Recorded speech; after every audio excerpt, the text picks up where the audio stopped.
Welcome to the Foul Play YouTube channel.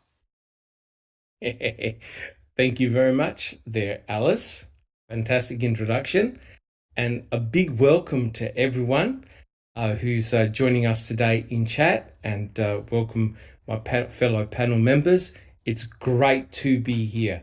And thank you so much for joining us. It's a real pleasure to be here today with you guys and to join us in our weekly podcast, Reading with the Crew. And today we're on part 4. We're starting 2 new chapters. Neverly will be reading out, we're starting the chapter today. We're doing both chapter 7, entitled Computer Blues, followed by chapter 8, entitled Bobby's Obsessions.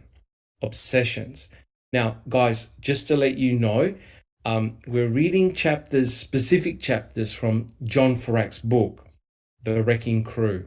And I'm sure everyone on the panel will agree, it really is an excellent book to sink your teeth into the case. If you're new to the case, or even if you spent years on the case, John Ferak's book is very, very interesting. And I must say, guys, a big thank you to all of you guys. It's amazing. The Reading with the Crew podcasts have been really well received. Neverly, do you want to say a quick couple of words about how Reading with the Crew has been received so far from everyone? It's been really wonderful, actually. The first Reading with the Crew has over 1,400 views, which is great. And then it tapers down to around 8, almost 900, which is really more than we ever thought it would be. But the topic is kind of very current and it's hot. So thank you all for watching it, and we appreciate all your participation. Actually, great minds think alike. And yes, this is such a controversial subject, and we don't want to see Bobby did it, come true, but we got to go with the flow and see where all of this leads. We're just discussing it. So yeah, thank you all for listening to it. Correct.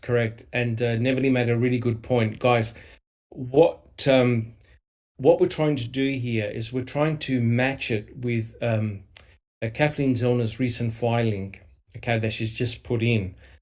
So we, Neverly and myself, we've been doing some research in the background and trying to find corresponding chapters that fit in really well with the filing.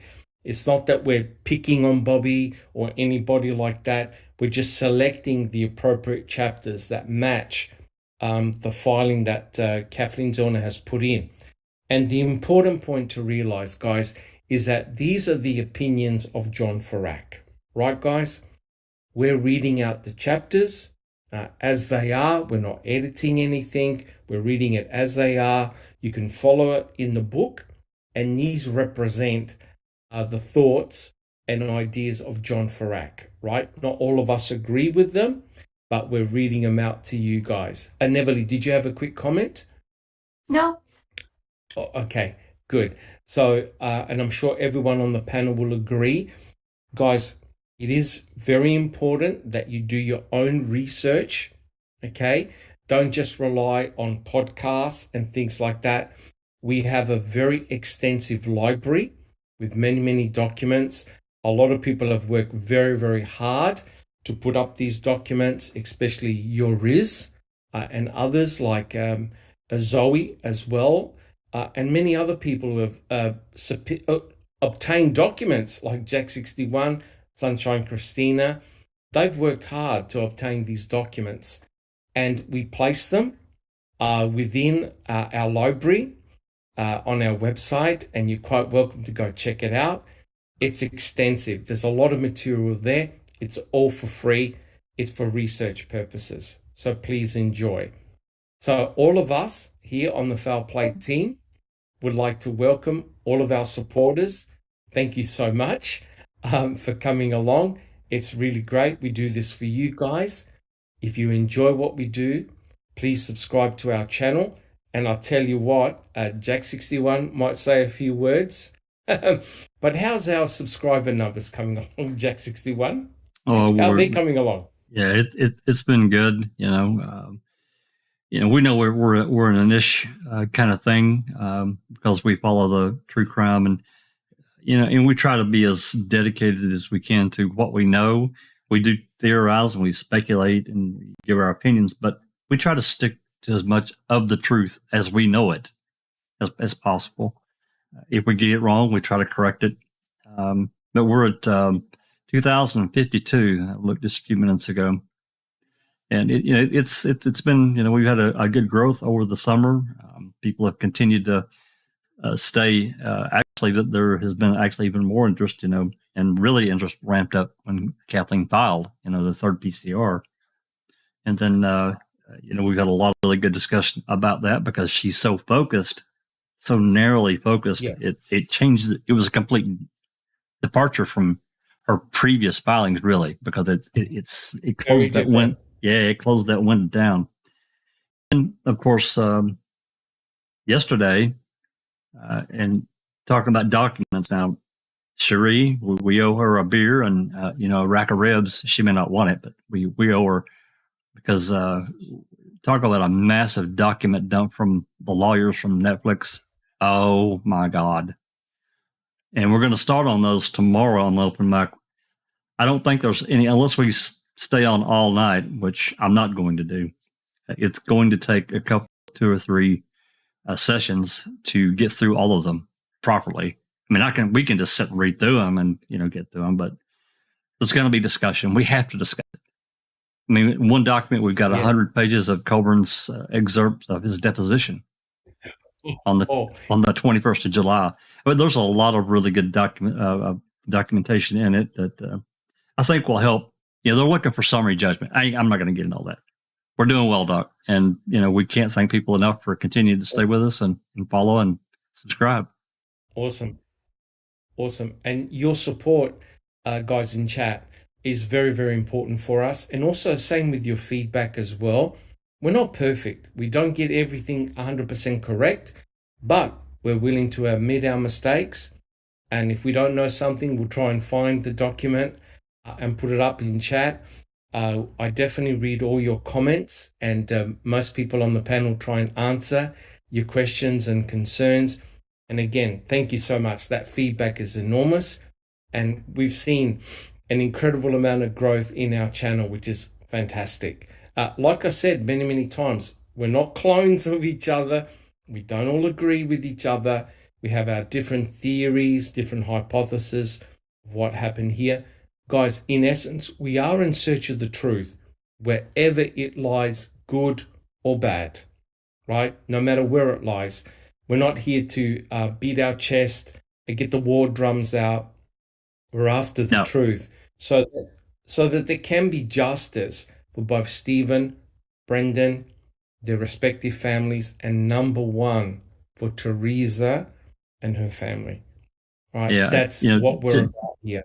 Just to add to that, Doc, it can never be a competition. We've talked about this before. It can never be a competition, not for this kind of thing. We're not playing football or that kind of thing. This is about something that's totally different. It's a totally different way, for me, a totally different way of thinking. 100%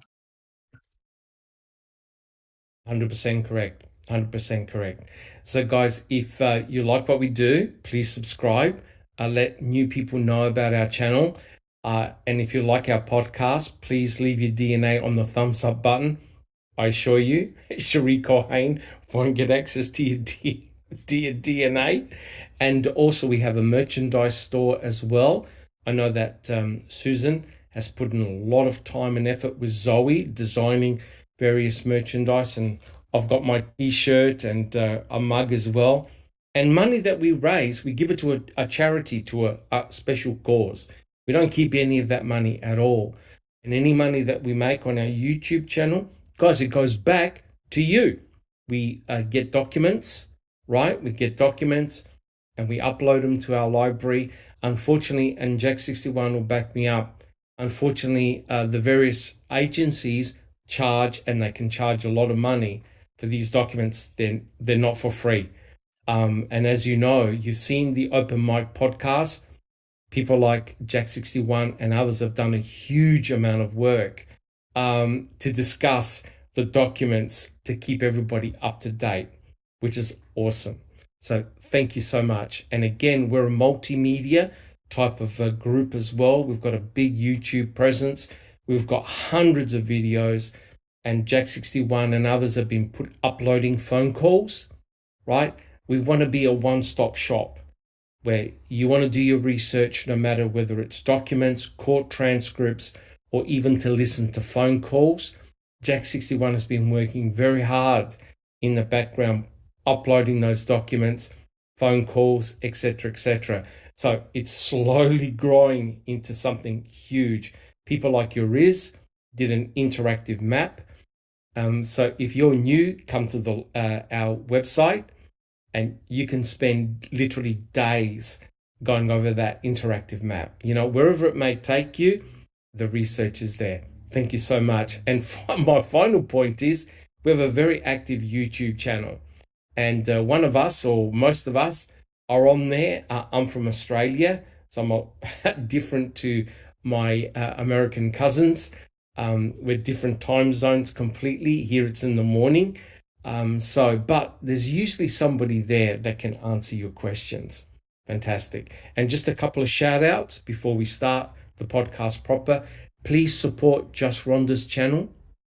She's and her other researchers are spending an incredible amount of time on her research, looking at the Daniel Holtzall case. If you think the Stephen Avery, Brendan Dassey cases are bad, this is just as bad. You know, really, really is. So please support her channel. And also both myself and Jack61, we're part of a panel for Jeff Jones. We do weekly podcasts. Please check that out and give him a shout out. He's doing some really excellent work, and he received some type of scholarship from the late Eric Cozy, who we all love and cherish. And it's fantastic to see Jeff flourish so much. And it's a real privilege that both myself and Jack61, there's also Kelly and Big Jeff as part of the weekly panel. And I'll tell you what, the discussions are very lively. Right, Jack61? Absolutely. We have a really good time doing it, and some really good discussion. I mean, it leads us off to some things that we probably we've never discussed before. So yeah, it's really good. Correct. And no matter how many times you watch Ma'am, you always pick up new things. Well, look, guys, don't waste any more time here. I like to welcome, who have we got in chat? We've got Case 10. We've got Dark Side of the Moon. We've got Andy B. We've got Graham Moss. Welcome very much. We've got Angie Dickinson. Thank you so much for joining us. We've got Sheila Smokey. Welcome. Who else have we got? We've got, now I'm not sure how to pronounce it. It's CLV Cliv. Correct me if I'm wrong. Coolidge. Thank you very much. Welcome. We've got JD. We've got Jaznaz. We've got Gloria. Welcome. Who else we got? We've got Nan's Life 7. Welcome to all the super mods. Thank you so much. Who else we got? We've got Anthony D, JJ, Carol, Anthony Hills. We've got Brother Yoriz. He's in chat. Welcome. Who else we got? We got Colette. So we've got a lot of people here. We've got TTM Fangirl. Oh my God. We've got Mystic Jinx. She's speaking in. Thank you so much. We've got Iced Coffee, and a big apology if I've missed anybody. Jack61, if I've missed any. We got Crockett. He's in the house. Welcome. I think we've got Catnit, Supermod. I think I've got everyone. If I've missed anybody, my apologies. But thank you so much. And now I'd like to quickly welcome our panelists. Jack61, how are you coming along? Doing good. As I said a few minutes ago, I won't recover it again. Covering documents. We're going to be diving head first into that tomorrow. I don't know how far we'll get. We'll stay on for as long as people want. And there's interest that, I know people have to work, here the following morning, so I don't want to keep them up all night. But, basically just working on some, I got 4 or 5 open records requests out and, doing some other things, a little bit with, probably going to be doing another, part 2 for the Highland Community College out in Kansas about the racial stuff. Yeah, there's a part 2. And I'm hoping that I'm going to be able to get someone from there or maybe a parent that can join us live to talk about it. Nice. So, Nice. Yep, that's about it for now. Thanks for counting, everyone. Fantastic. Thank you, Jack61. I think we got Galataki in chat. Do you know that guy, Jack61? Yeah, you guys, you got to watch him. You just got to kind of just watch him. He's kind of. We got to. I just love him, but just keep an eye on him. Thank you, Jack61. Next, we have Neverly. Neverly, how are you doing? You're muted. Neverly, you're muted. Of course I'm muted. Here I am. That's right. Well, I wanted to say hello, Dr. Silkman, Jack, Alice, Cherie. We're missing our other panelists, but they're excused. We won't hold that against them. Welcome, everybody in the chat. It's great to be here. And yes, I am addicted to making a murder. Mama Memaholic. Welcome, Neverly. Acceptance. And next we have. Thank you. And next we have Alice. Alice, how are you doing? Hi, my name is Alice, and I'm a mamaholic. Thank you very much, Alice. Nice, short, and sweet. And finally, we have I Don't Recall. And welcome, I Don't Recall. Thank you. Hi, everybody, and welcome to Reading with the Crew. And thank you very much for obtaining those documents. You're going to keep Jack61 busy for a couple of months, I think. Thank you so much. All right, guys. Well, let's start the podcast proper here. I will just wait till Neverly comes back. Now, as you know, guys, we had completed chapter 29, which was Bobby's Garage. And one of the things that John Ferak talked a lot about was the fact that Bobby Dassey had found a deer by the roadside. And if you go through his testimony during the trial, Stephen Avery's trial, Bobby Dassey said that he saw the deer being hit. And he took the deer, he brought it home. Now, my understanding, guys, is, now I'm not a hunter, but from what I've read and what people have told me, is that once a deer is found, they gut it on the roadside. So wherever they find the deer, whether they've hunted the deer, whether they see roadkill, they gut the deer on the spot and they leave the internal organs, the viscera, where they find the deer. And the reason behind that, my understanding is that leaving the intestines and the bowels inside the deer can spoil the meat, right? Because remember, the digestive system has got enzymes, it's got acid, it's got bacteria. So they gut the animal on site. They don't skin it, they just remove the internal organs.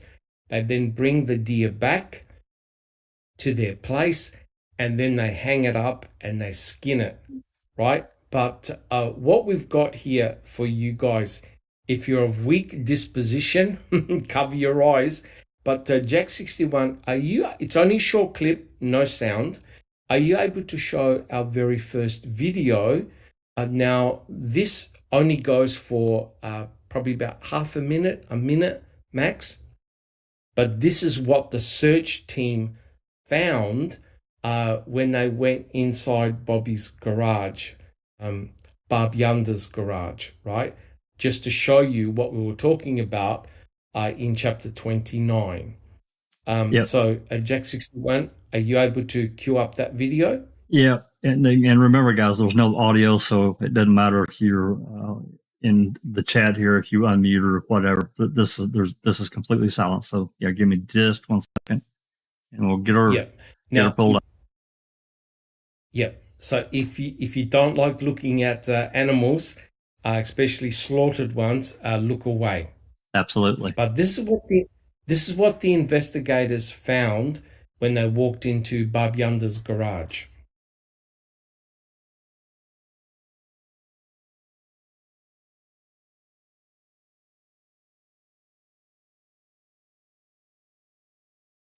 See the saw laying there. Correct.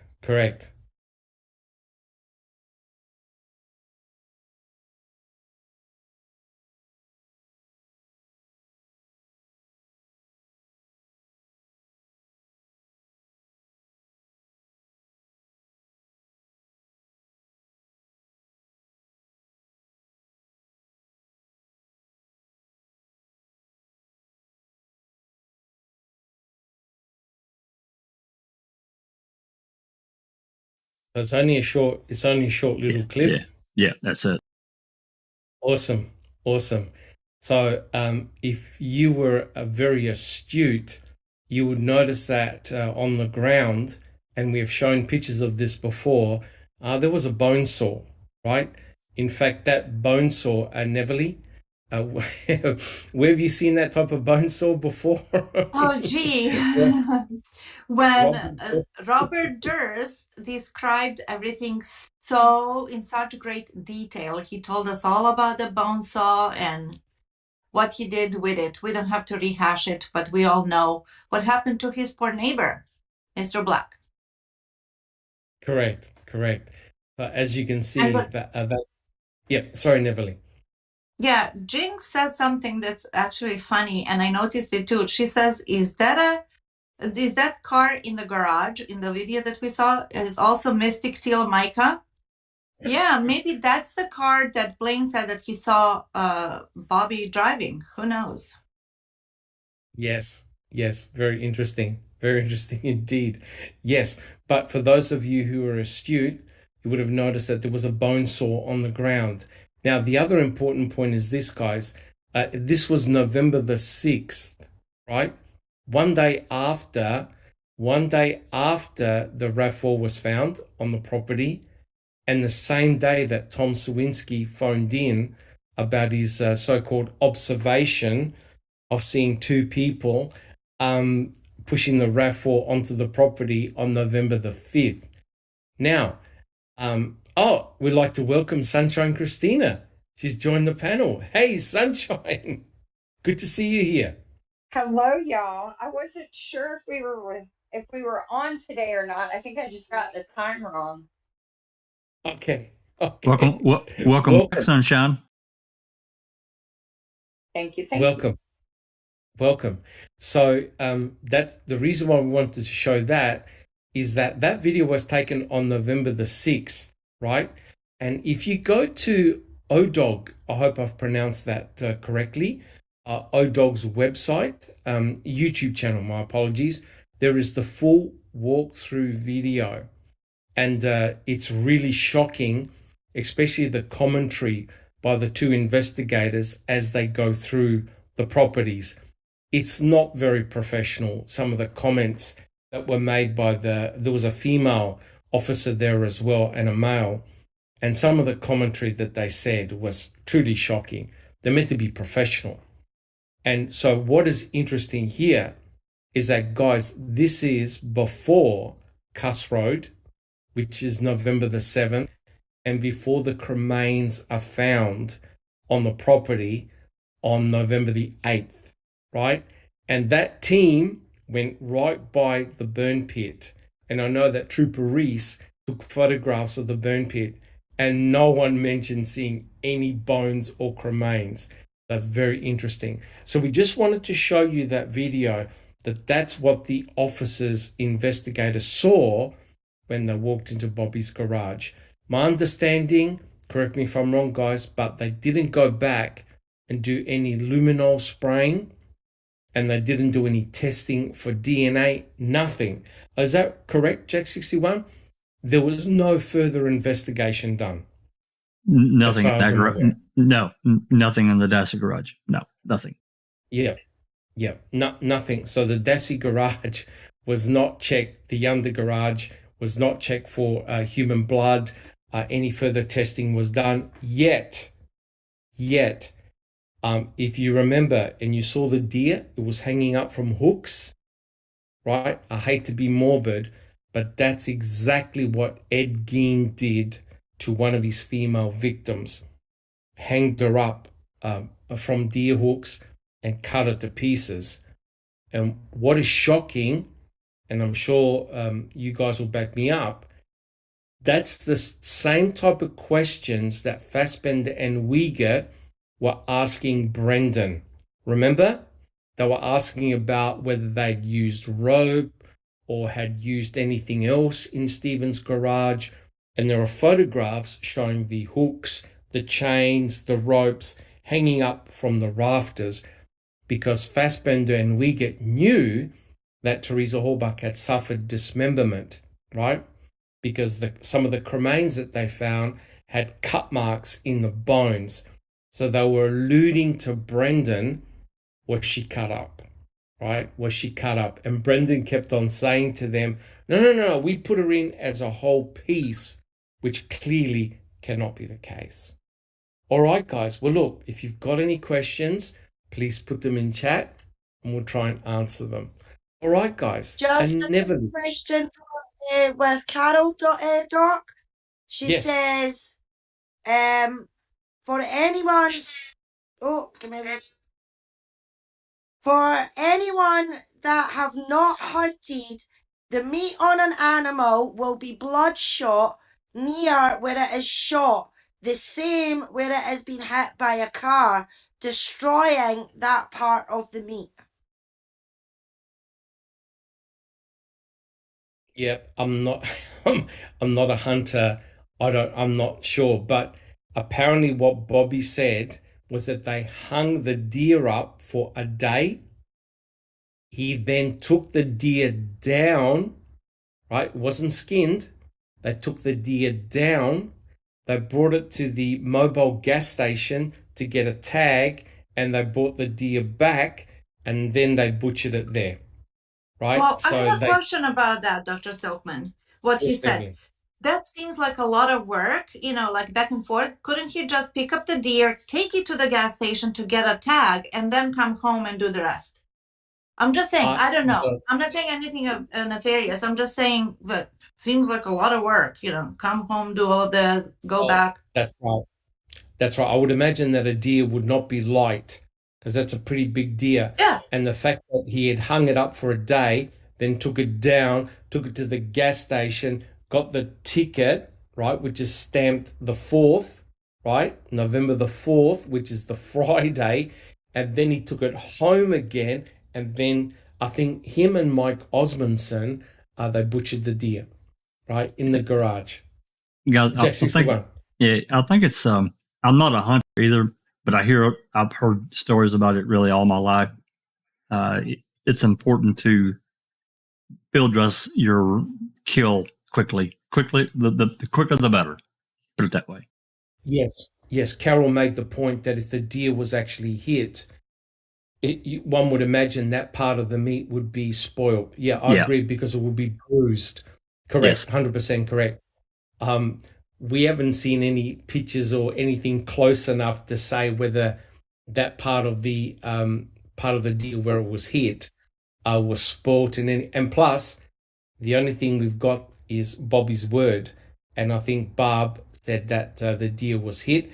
But in the testimony, Bobby said that he saw the deer being hit. So is this another one of those man miracles whereby Bobby just happened to be on the road and he saw the deer hit and he claimed the deer, right? Because my understanding is that poaching, you get very, very big fines.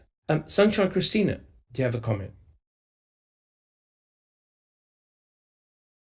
I just want to add, I think the whole scenario of hanging it and then bringing it, taking it down and taking it to get a tag. I just feel like that they did that because they were worried about catching a chart because of the stuff with Stephen and Teresa. I don't think when they picked the deer up, if this is what happened, I think because it's common for people to pick up roadkill deer, especially up north, because it stays colder longer, you know, down in the south in 12 hours, it's pretty much spoiled. But to Yes. get a tag for it, I think the only reason they did that was to try and keep from getting in trouble. Yes. That's just my And thought. remember, guys, we actually showed a photograph of the tag. I've never. Yeah. Do people never? I'm not sure whether you've done any hunting or anything. Oh like God, that. no. Why would you I take a find photograph of a that I would tag? never kill anything. Yes. I, Yes. Jack61, do you have a comment? Yeah, just a quick one on, to add to Christina's comment. The thing about a lot of deer stock, they are common here. I mean, you have deer, they're almost crazy sometimes. To me, it seems like I'm not a native of here, but I've lived here long enough that you have deer that jump literally into the side of a car. They don't get hit in the front; they'll hit it from the side. Of course, especially if it's a male buck, they'll tear a car all to hell. My point being is that a deer strike is generally reported, especially if there's significant damage, even modest damage, so the person can claim it on their insurance. So they have to call them, make a police report. So then that could trigger, somebody saying, "Well, where's the deer at? Is it dead?" Because that's a pretty common question. Or did the deer run off and you don't know where it's at? And that happens too. That could be the deer. Yeah. A lot of times they'll get injured, but they're still they're still got enough sense about them. They'll run off and die somewhere else in the woods, and then you never find them. So I just wanted to add that. Yeah, correct. My understanding, Mystic Jinx asked the question where the deer was, and it was close to the salvage yard. Bobby, I think, said up the road. So it was very close to their property. So just by a miracle, he happened to be on the road and he saw it being hit and he claimed the deer. So, I can't make any comments apart from that. Alice, do you have a comment? Are you a hunter? A deer hunter? No. I mean, that'd be like eating Bambi and his mammy. That's just no. We've got plenty of deer here in Scotland. And I see them running about the woods in my area and things like that, and I couldn't bring myself to even pull a gun out on it, never mind shoot it. But my concern with the deer, but I suppose Jack kind of answered that in a sense as well. When it comes to the roadkill, how are the cops meant to know? You know what I mean? If there's a deer at the side of the road, and somebody's driving by and they're quite happy to pick it up, how are they supposed to know who's took it? I mean, no, everybody's maybe going to take a tag or go and get a tag. You know what I mean? Correct. But with Jack saying there, if you're driving down the road and your motor gets hit by a deer, a deer's a heavy thing, so it could damage the front of your car, and as he says, to claim the insurance. Yeah, well, that would be the only way that the police has got that report. But in the meantime, in making that report, and the police maybe going out and looking for the deer, somebody else could drive along the road and pick up that roadkill. That's right. But how is the cops going to know if they've no went and got a tag for it? They wouldn't necessarily know per se, but you run the risk. Let's just say that somebody that's following following the rules, and they know that there's a deer strike and the deer's dead. It just happened, and they call their pal. And in this instance, it was Bobby. Bard called Bobby and said, "Hey, there's a deer that just got hit up here on the road. Do you want it?" Well, sure. And so they jump in their truck and run down there. The risk you run into is some other person that's really kind of they're going to report you. You know what I'm saying? They see you doing it. So you run the risk, and as Doc said, there are severe penalties for not reporting. There are here. Correct. And I know they are in Wisconsin and probably Minnesota, New York. This place is up here where it can happen. And that is to deter poaching. And that's the reason. They wouldn't, you got a point. They wouldn't always know, but. Yeah. Yeah, but Correct. I think you could be right. It could be, they knew, well, the police were there on the 3rd, so they knew that they had that deer hanging up in the garage, and if they're going to be searching, then they need the tag for it. But Carol says, I did call the DWR in Wisconsin several weeks ago, and they told me that all I need to do is call in for a claim number. No tag is needed. However, I don't know if it was always that way. Yeah, I actually went on the Wisconsin website, and they've got a whole section devoted to deer and other animals that hunters go and get advice from. I think the rules, they change all the time, so you have to really check up what the rules were in 2005. And just to answer Mystic Jinx, yeah, there's something not right about that deer, because both Barb and Bobby are telling different stories about that deer. One almost gets the impression that there were 2 deers, right? Not Which is just almost the one. not logical. Actually, I apologize for interrupting, but actually, I'm pretty sure if we look at the incident reports, I actually think there was a second deer strike, not related to this one, but it was around the same time. I'm pretty sure.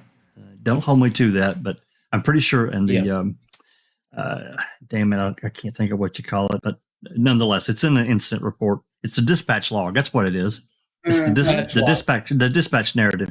It says, I'm almost positive there's a second deer strike on the same night, same evening. On the same night. I think so. Yeah.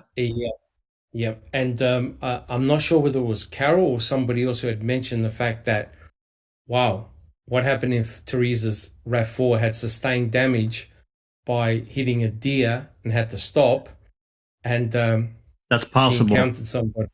Telling you, that's possible. Yeah, that's Kimberly Neal, who's joined us in chat, Doc. Hi, Kimberly. Welcome to the chat. She says, "Hi everyone. What if Bobby saw Teresa hit a deer, causing the damage to her headlight? What if he then pulled over to help her and then hurt or killed her?" That's Again, possible. that is speculation, but it is a possible scenario. I don't agree with what Ryan Hilliger said about the headlight.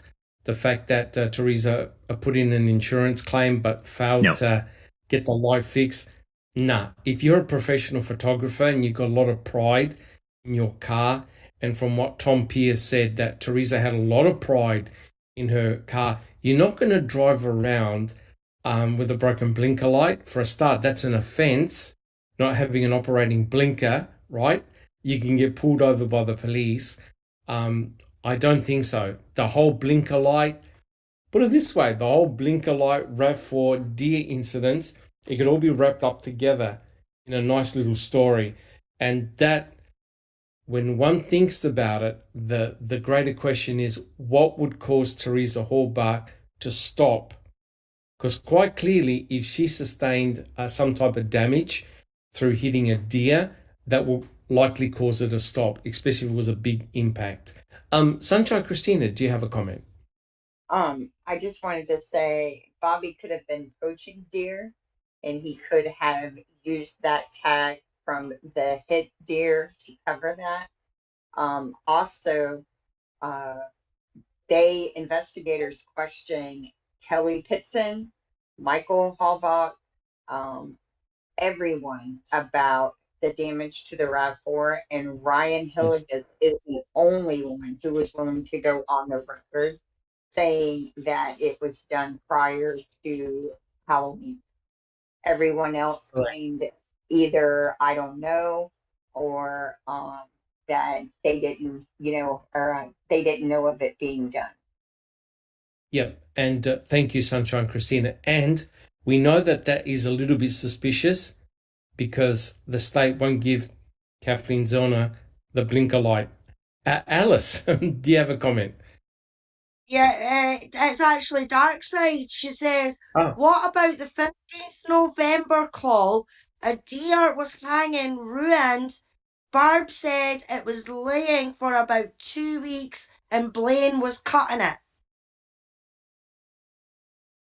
yeah, I haven't heard that one.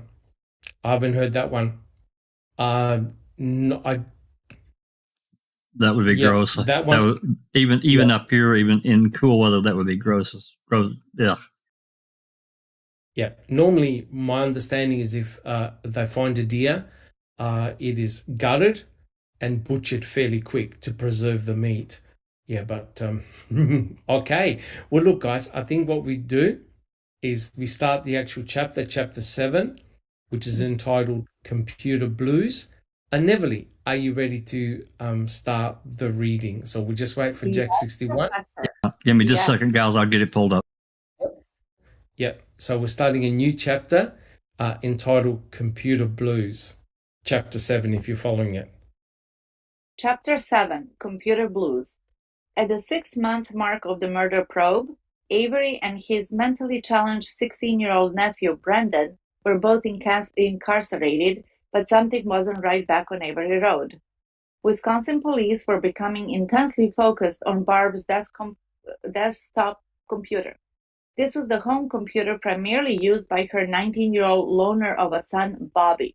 The computer was kept inside his bedroom. Right. Which he denied at one point, right? Yeah, yes, he did. And if you just caught it, Jack 61, before Neverly started reading, put up a picture of the computer in question. But we can actually do better than that. Jack 61, are you able to play that short video of Bobby Dassey's bedroom? Right. Yeah. So remember, the same investigators who took video footage of the garage. Well, they went inside Bob Yunder's trailer, and they videotaped Barb's Yunder's everywhere inside her trailer, and they also happened to go inside Bobby Dassey's bedroom. Again, guys, I'd like to thank ODog.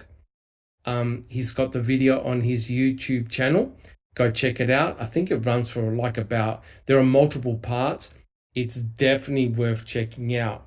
But the investigators, both the male and female, I'm not sure, was it Wendy Baldwin, who was one of the investigators, the one making all the derogatory remarks as she was on the salvage site. I think it was her. I'm not sure who the gentleman was, but it sounded like Fassbender. I'm not sure whether it was him. I think it was somebody else. But they went through all of Bob Yunder's property, and they just also happened to go inside Bobby's bedroom. Jack 61, do you have that video? You're queuing it up? I do. I've got it. Here we go. Awesome. It's only a short video, but pay close attention to what they videotape. All right, here we go. And I think this one's also a silent one. I don't remember, but yes, no audio. No audio. Okay. All right, here we go. I want to pause it. Yep. So here, what they're doing is they're actually entering Bobby Dassey's bedroom.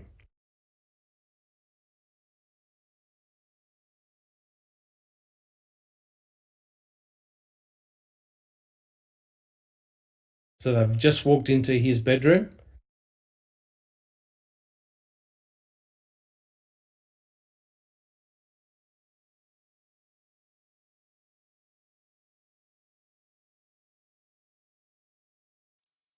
Doc, I don't want to say disaster, but I'm going to say disaster.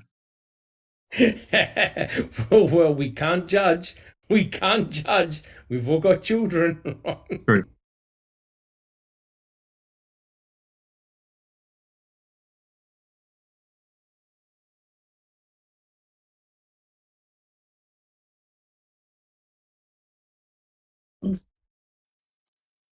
Boom. All right. So if you pause it right there, right, one can clearly see the desktop computer is not in the dining room table. It's not in the kitchen. It's bang smack in his bedroom, right? And there's a black cord. There's a cord at the back that could either be a power cord or it can be a telephone cord. I'm guessing that's And, the phone line, Doc. Yeah. And normally back then in 2005, you needed a physical phone line to be connected directly to a modem. And that's then connected to your computer. And if you remember the old dial-ups, they make like a buzzing sound when you dial up. And the modems back then were quite slow.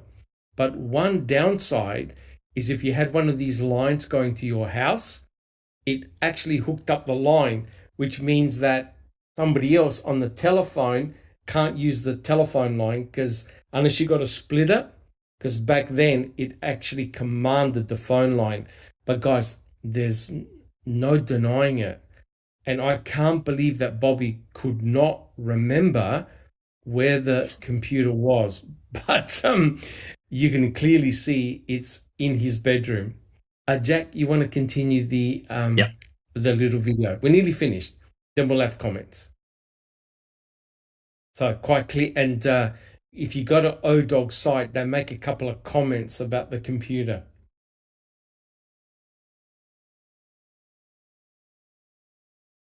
Oh, They're the my. investigators. Yep, they're the investigators. So quite clearly, he's got printers in there. He's got a lot of computer gear present. And Bobby only uses that room. It's not shared. And have a look at this, right? They even zoom in. And that's Bobby. And there's no question about it. And you can see that right there, when they zoom out, there's the .22. I believe that's a .22 rifle, hunting rifle. And if you notice very carefully, you'll also see arrows. His hunting gear, right? His arrows are there, and his guns there. And I believe that's about it. Right? Yeah, that's it. Yeah. Right. So a picture tells 1,000 stories, 1,000 words, right? And quite clearly, there's no denying it. The computer, the main computer, family computer, was in Bobby Dassey's bedroom. You can't deny it. This was November the 6th, right? Now, remember, the whole property was commanded by the law enforcement. So nobody came back there and put it in there. That computer was there in situ, right? Sunshine Christina, do you have any comments? I think the gun on top looks more like some kind of a large caliber rifle, and the one on the bottom is the 22. Does anyone else have an opinion on that? I'm not sure. I think it was a 22 Marlin, right? Yes, .22 Marlin. I think the 22 Marlin is on the bottom, and I think the one with the scope is going to be like a 308. I feel like I read that somewhere. Or 3030 or something. Yeah, I think you could be right. I can't remember. It's been too long since I've read that one. Yeah. Bobby, when they did the inventory, Bob had the exact same rifle as what Stephen had hanging up in his bedroom. And I believe also Chuck had the same rifle. But the .22 Marlin is a very, very common rifle. So there's probably millions of them in America. Oh, so absolutely. It's a very common .22 rifle. Yeah. Awesome. Neville, did you have a comment? No, I'm good. No? I'm just looking at the chat, and it's really nice to see that everybody has a comment or a question. Yeah, this is awesome, you guys. Keep them coming. Fantastic. Alice, do you have a comment? Thank you, Neville. Alice.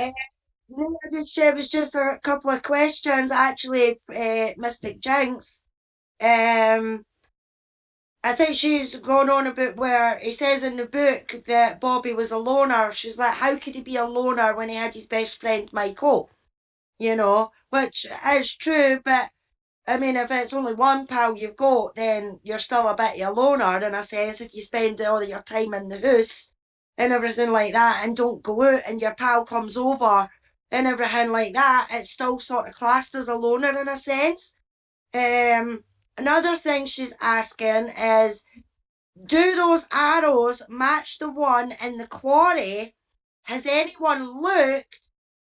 And why didn't they walk through the property with a camera on the 5th? They had a whole day to change things around. Look, yeah, it's one of those questions.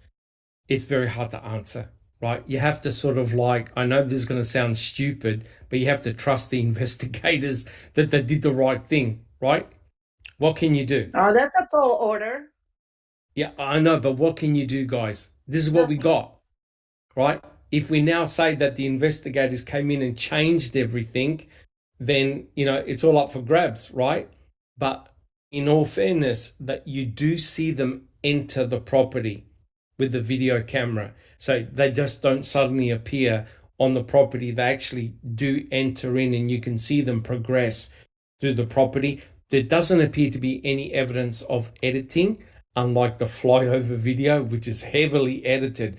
So in effect, this is what you got. Now, think about it.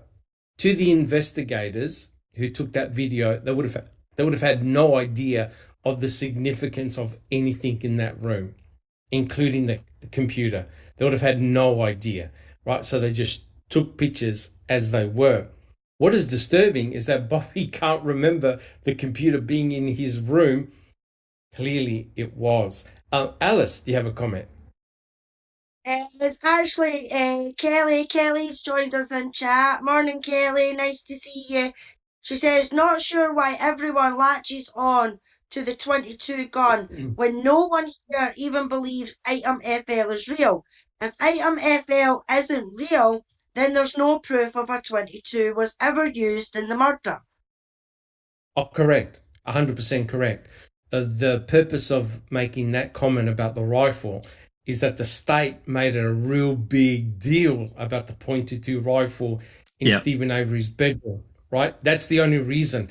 But in all fairness, item FL was definitely fired by the .22 rifle in Stephen's bedroom, right?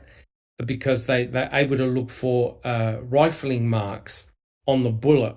So when, I believe it was Newhouse, when he observed the bullet, when a bullet is fired through a rifle barrel, it leaves landing and groove patterns, right? Which are specific for a particular barrel. And they're able to match the two together. But that's no big deal. Roland Johnson said he fired, correct me if I'm wrong, guys, about 3,000 rounds from that rifle. That rifle actually belonged to Roland Johnson, right? And he just kept it in the bedroom, right? So the state were trying to pin item FL from the rifle that was in Stephen's bedroom and tried to then say that item FL was the bullet that had struck and killed Teresa Halbach. But very cleverly, Kratz never said that in the trial, right? But what the point is this: lo and behold, if they're talking about .22 rifles, Bobby's got one, I think Chuck's got one, and Lord knows how many other. They confiscated a lot of rifles from that property, right? But that's the only point. I agree that rifle probably has got nothing to do with anything. 100% agree. Alice, do you have a comment?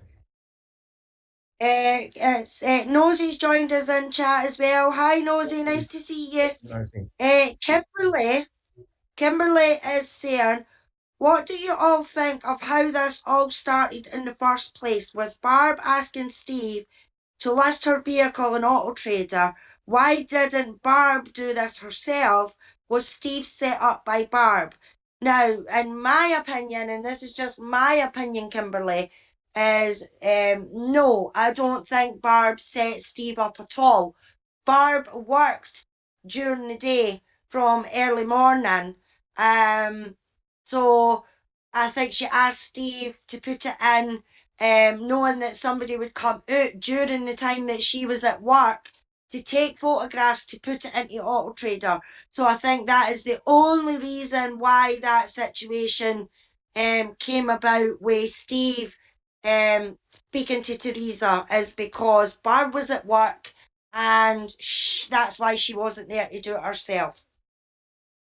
Correct.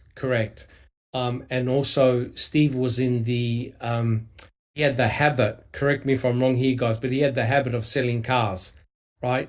Much to the brothers' displeasure, right? Much to the brothers' displeasure, because they're sort of like a scrapyard where people come in and buy spare parts, right? They're not really a place where they do up cars and then sell them for cash. They don't do that. They crush them and then they sell the crushed metal or to a part them out, company and or part them out. Correct. But Stephen, I believe when he was in prison the first time around, had worked on cars. Oh, right? yeah. So he had a lot of skill. He had a lot of skill working on cars, and one of his side hobbies was to do up a car, fix it all up, and then put it for sale. I don't think the brothers liked that idea. Jack 61.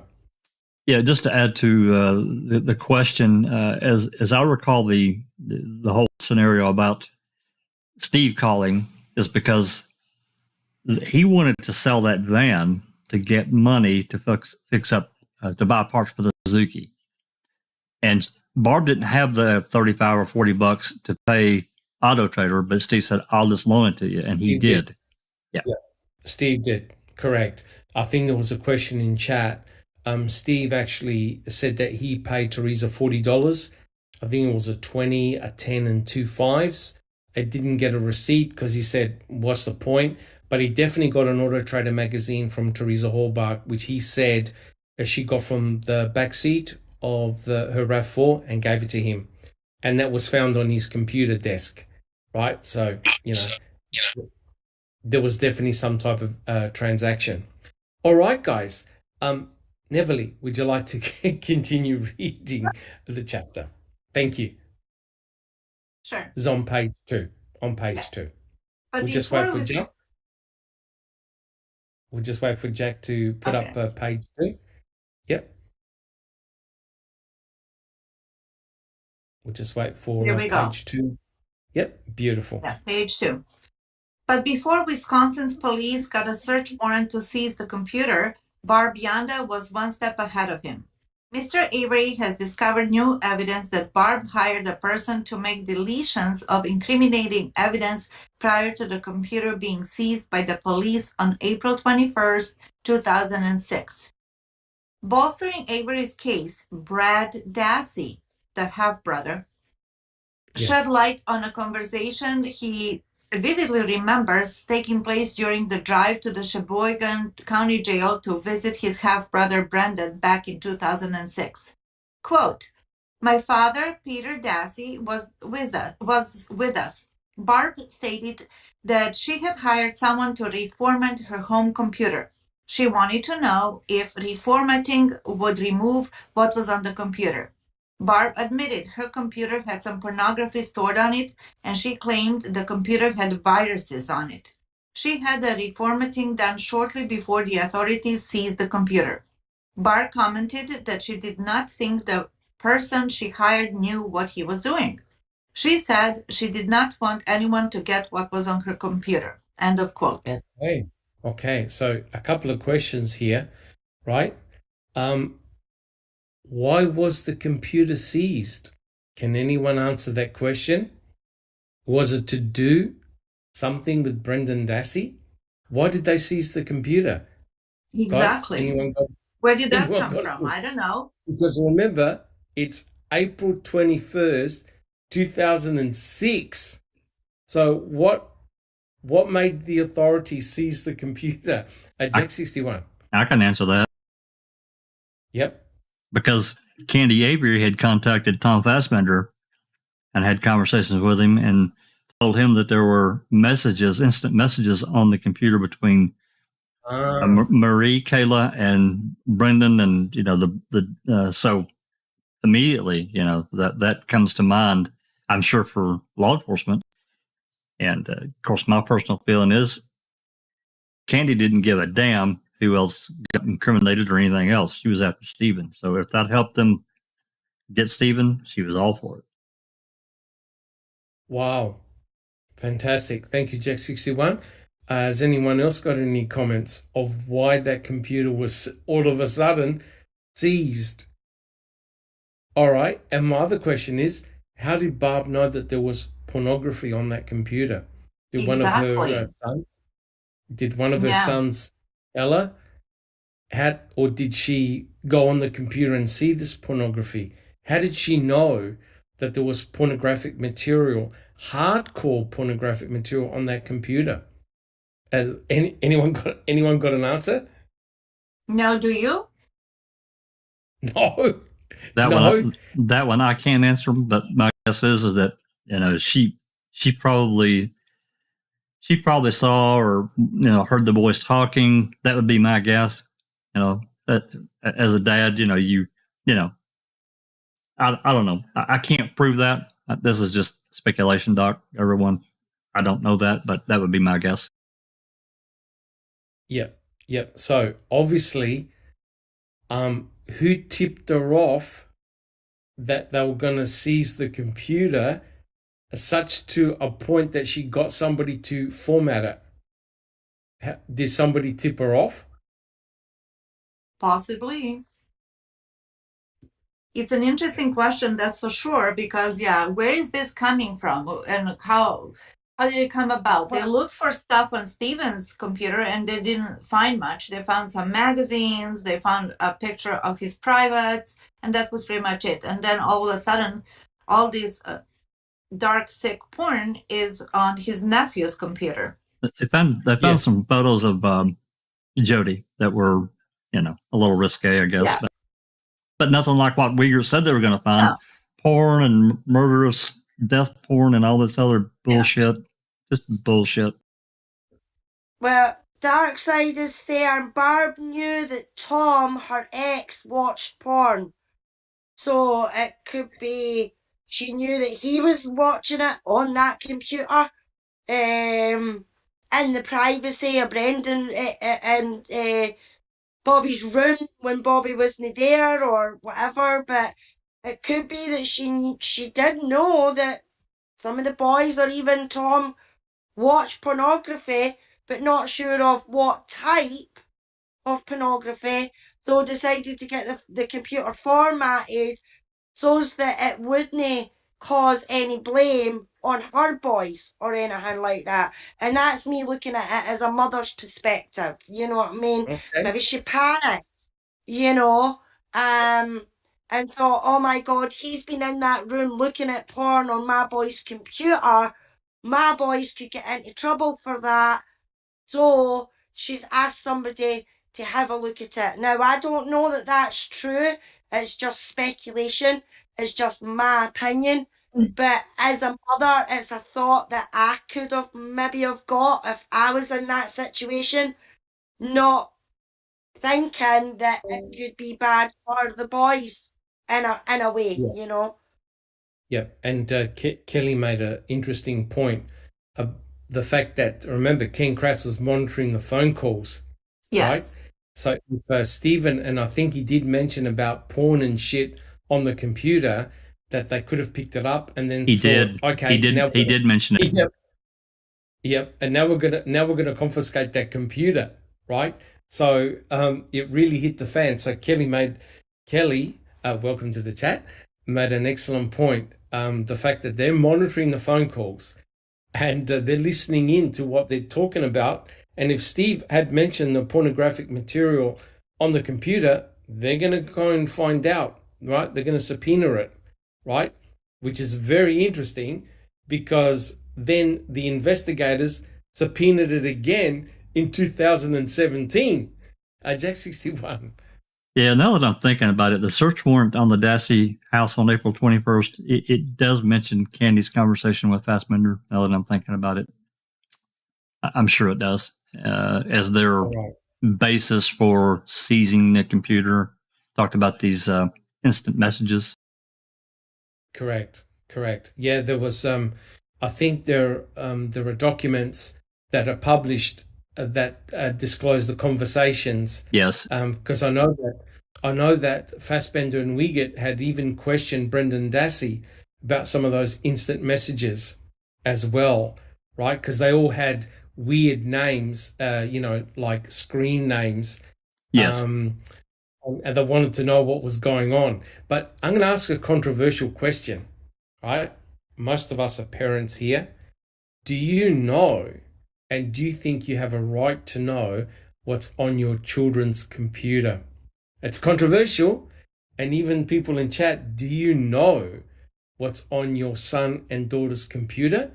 And would you check? Because Barb obviously knew that there was pornographic material on that computer. So do you know what's on your children's computer? Do you have a right to know? Would you ask? Alice? Well, depending on the age, Doc, in a sense. If they're, I don't know what, 17, 18 maybe, then no, I probably wouldn't have a clue what is on their computer. But if they're younger than that, then yes, I would want to know what was on their computer or what was on their phone. I mean, my lad had pornography on his phone. And he was in high school, so he was between ages 12 and 15 at the time. And I got told that this was on his phone, and I took his phone off him. And he had a choice. He was told if he wanted his phone back, then that video was to be deleted off his phone, because he was obviously typical lad, showing it off to his friends in school and everything like that. You know what I mean? Like young lads do. Look what I've got on my phone. So, but it's not him that would get in trouble for that. If the school confiscated it and seen what was on the phone, it would be myself. So that was my train of thought as well, So I took the phone off him, and he was told, you want it back, you either delete it or you don't get your phone back. It's as simple as that. So I would say it would depend on the age that they are, in my opinion, to know what would be on the computer. If they're 17, 18, then maybe not, Yeah. Interesting. Very interesting. All right, guys. If nobody's got any comments, Neverly, would you like to continue? Sure. We'll try and finish this chapter. Then we'll put it close to the podcast. Let's see if we can do it. Okay, we're on page 3. Page 3, correct. Brad Dassey said that, quote, thought that Barb was trying to remove evidence relevant to Miss Halbach's murder. The authorities interviewed Brad after he reported this information, but he was not called as a witness by either side to testify at Mr. Avery or Brandon's trials, end of quote. In July 2017, Zellner's computer forensic expert, Gary Hunt, unearthed some, but not all, of the dirty little secrets from Bobby Dassey's home computer. The missing files only deepened the mystery surrounding Bobby and the time frame in question. The home computer deletions were as follows: August 23rd to 26, 2005. August 28 to September 11, 2005.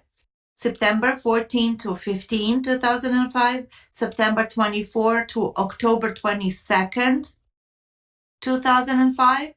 October 23rd to 24, 2005, October 26th to November 2nd, 2005, and November 4 to 13, 2005. November 15 and to December 3rd, 2005. So these are there's chunks missing. Yep. But I just want to ask a question to the panel and also people in chat. What made Brad Dassey think the following? I thought that Barb was trying to remove evidence relevant to Miss Halbach's murder. How did Brad come up with that? Anyone got any how answers? Would you know that? Or suggestions? Yeah, that one I don't know, Doctor. I don't know. What? How come Brad all of a sudden became concerned? Because he obviously spoke to the authorities, right? So he was definitely concerned about something, right? And the dates that Neverly just read out, Tom Yunder was gone by then, correct? I know that he went back on November the 4th. He had to pick up some belongings or something like that. He was on the Avery salvage yard, right, on November the 4th, because he saw the flyover. But some of those searches, he wasn't there. He had gone. So what gives? I think he was gone by. I think he was gone by October 10th, wasn't it? He moved out. Seemed like. Yeah, he had moved out. Yeah, he had moved out. So quite clearly, those searches could not be due to him. So there was some. I know Kelly made the point. There were multiple boys in the house, and there's no doubt that they used the PC. However, there's no question that the computer was used at specific times only when Bobby was there, right? Yes. That's the important point. And I will even give him, the curiosity of the whole thing. It's the kids are hormonal, we all have like a little dark side of us. And I understand all of that. What I don't understand is who created a file and then why, for Teresa, Holbach, and Stephen and DNA. Correct. Who and why? That's my question. The dartboard, yeah, it's flipping sick, right? But some people are curious to see gory stuff and whatnot, and you will see it once and then you don't go back, But why would somebody create a file for Teresa Holbach and Stephen and DNA? That's conscious decision to create something. You have an interest of so forth. It's grouped, it's one organized, it's one file. Correct. I don't know. Correct. Yeah, I've got no answer to that one. I just have to make a quick comment. More questions than answers today. Correct. Kelly made the comment. She goes, she's more concerned about her own computer, what's on her own computer, and that she's been planning to kill someone for a while. And get her out of chat, guys. Get Kelly out of chat. Good one, Kelly. Alice, do you have a comment? Yeah, but I've lost the doc, so it might come back to me. Okay. Jack 61. Just a brief one, and as a parent that's raised several children, understanding and knowing what's on your kid's computer and understanding their curiosity, at that age. We've talked about it before. I don't think it's completely unnatural that some of this weird shit that may be on a computer, especially in today's world, things that are out there. I'm not saying it's right. And I'm not saying that anyone that has a little bit of that morbid curiosity is a killer or whatever. But the amount of stuff that was on there, I have to say, was over the top to me. That's my perspective. Now, for somebody else's perspective, maybe not. Maybe, I don't know. I guess if these searches were done more in a group, like over a few days, even a week, they find something, one of them finds something, says, guys, look at this shit. And then, for the next week, they're kind of into it. Yeah. But then, kids, it just passes, stuff like that just normally just passes on. But here it didn't, it did not. And that's my problem with it. So it's persistent, and the amount, which is a real big issue in my opinion. And just if I could just make the quick comment, I spoke with my daughter a while back when she was in high school, and we're talking about year 10, a year 11, or even year 9. The kids back then, they always used to go to a site called rotten.com. I don't know if you heard about it, with their mobile phones in class, and they used to show pictures of the grossest thing, mainly traffic accidents or suicides. They used to show each other and have a blast. Like literally, they tried to find the grossest picture that they could find. And there used to be websites dedicated to morbid pictures, right? But I think it got banned or taken down. So I'm just saying, right? This is even at a Christian Catholic school. The kids were just sharing it on their mobile phone, as Alice was alluding to. So to them, this was like passe. They were doing it every day. Lunchtime, they were just showing each other, all trying to find the worst picture that they could find and just share it and have a big laugh. But to routinely do it over a long period of time and have a morbid fascination, to me, that's a bit of a concern. Just my opinion. Alice, do you have a comment? Yeah, I've remembered what I was going to say now, Doc. In my honest opinion, when it comes to, I'm no defending the pornographic images or anything like that was on that computer. And I don't think we'll ever really know who put them on the computer. But when it comes to the file of Teresa and Stephen that was supposed to be on the computer, in my opinion, that was put on there when they came and got that computer again in 2017. Because when Kathleen got the computer, there was no metadata for those files. Yeah. Now, I mean, I'm not meaning any disrespect to the Avery family or anything like that at all. But when it comes to something like metadata and stuff like that, they wouldn't have a clue what that probably is. Never mind how to erase it, fiddle with it, or anything like that, you know. Whereas a corrupt police force that got a computer back knowing that Kathleen was wanting this computer knows how to put shit onto a computer without metadata, you know. So that is my opinion.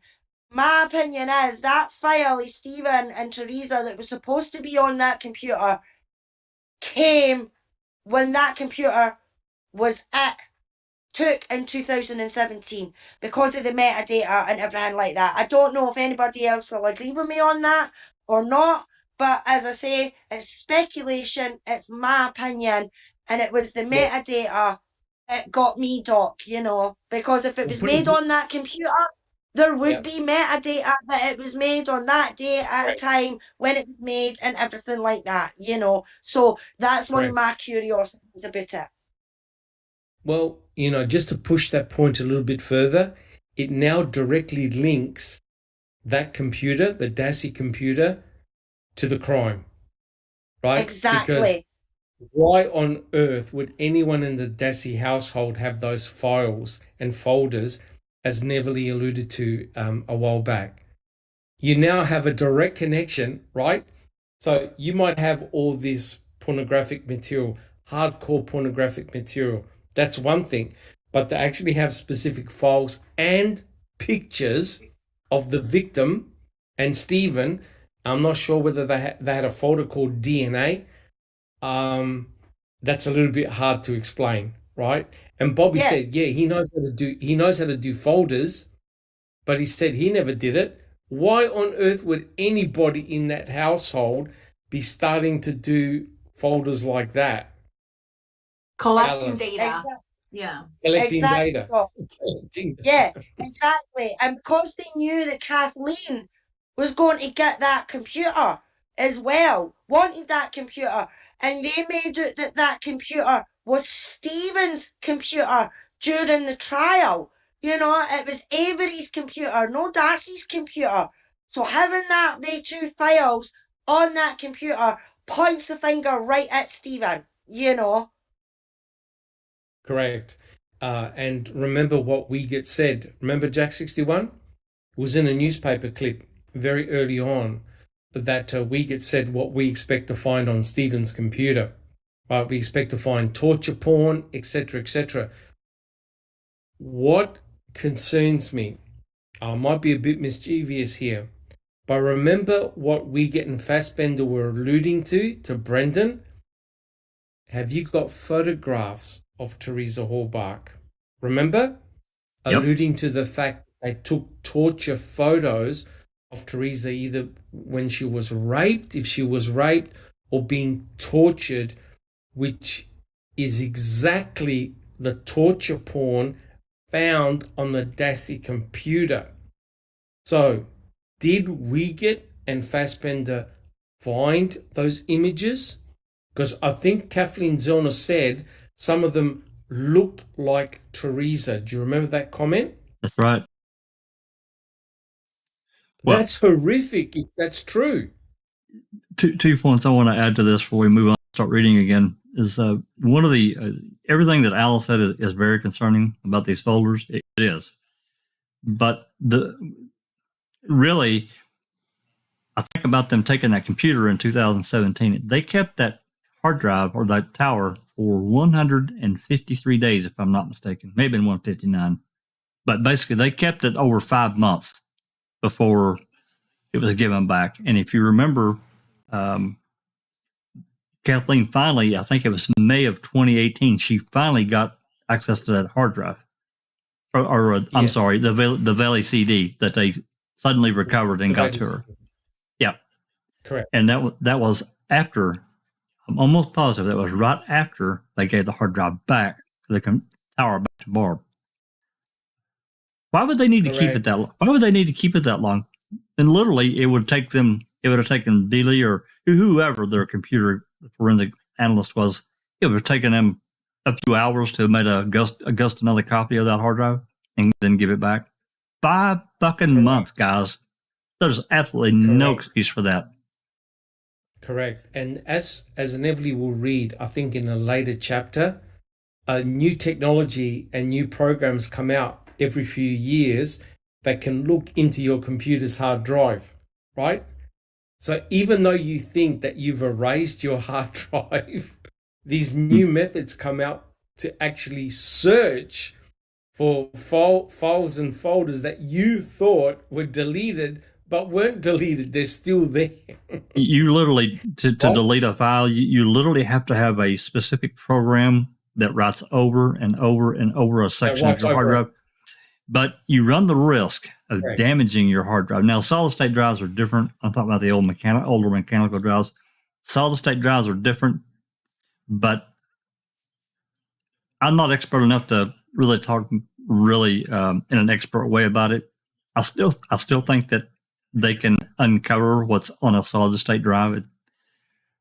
It is newer technology. It's faster, but it's different than the older mechanical hard drives. Correct. Because with the solid state drives, it's flash memory, right? It's either there, but remember with the SSDs, the material is still stored. Right? Correct. Because you get instant access to it, right? So the question is, I think the military, correct me if I'm wrong, Neverly, but the military have got these methods whereby they overwrite a hard drive 3 times in a row, right? It's to completely ensure that any military secrets are gonski, right? Yeah. Because otherwise, you can imagine you can get sensitive data from a computer disk that's got military material that's sensitive. So they've got very robust methods to make sure that programs and files are deleted. But I don't think Barb had that type of technology back in 2005, right? So, even though she got somebody to format the hard drive, clearly it was not properly formatted. The only way back then, Doc, I did fool a lot with computers. The only way back then, short of destroying the hard drive, was to do what was called a low-level format. And a low-level format is basically what I just talked about. It writes over and over like 7 or 8 times. It just keeps writing X's and O's over what's already there. It doesn't mean it's gone, but it's far more difficult to retrieve. Correct. All right. Neverly, would you like to continue reading our chapter? Yes. Just one more before we start, Doc. Jinx is asking, has anyone asked for the data they pulled off the computer in 2017? Has anyone asked for the data they pulled off the computer in As 2017? far as the open records request, not that I'm aware of. I don't know. You'd have to ask around, Jinxie. I don't know if Rookie or Seeking, one of them may have sent off for it, but not that I'm aware of. And Big Jeff says, "I'm surprised you knew that, Doc. I'm innocent. I'm innocent. I haven't hacked into any military computers. Well, not for the last year or so. No, but apparently." Also, just to add, I'm sorry, Doc. Just to add, I'm pretty sure that part of that information on that hard drive is sealed because it's got pedophilia and some other really terrible shit on it that they won't release to the public. No. I know that Kathleen Zellner has got a huge printout of some of the images on that computer. I've seen some of the images, and they are disturbing. They are very, very disturbing.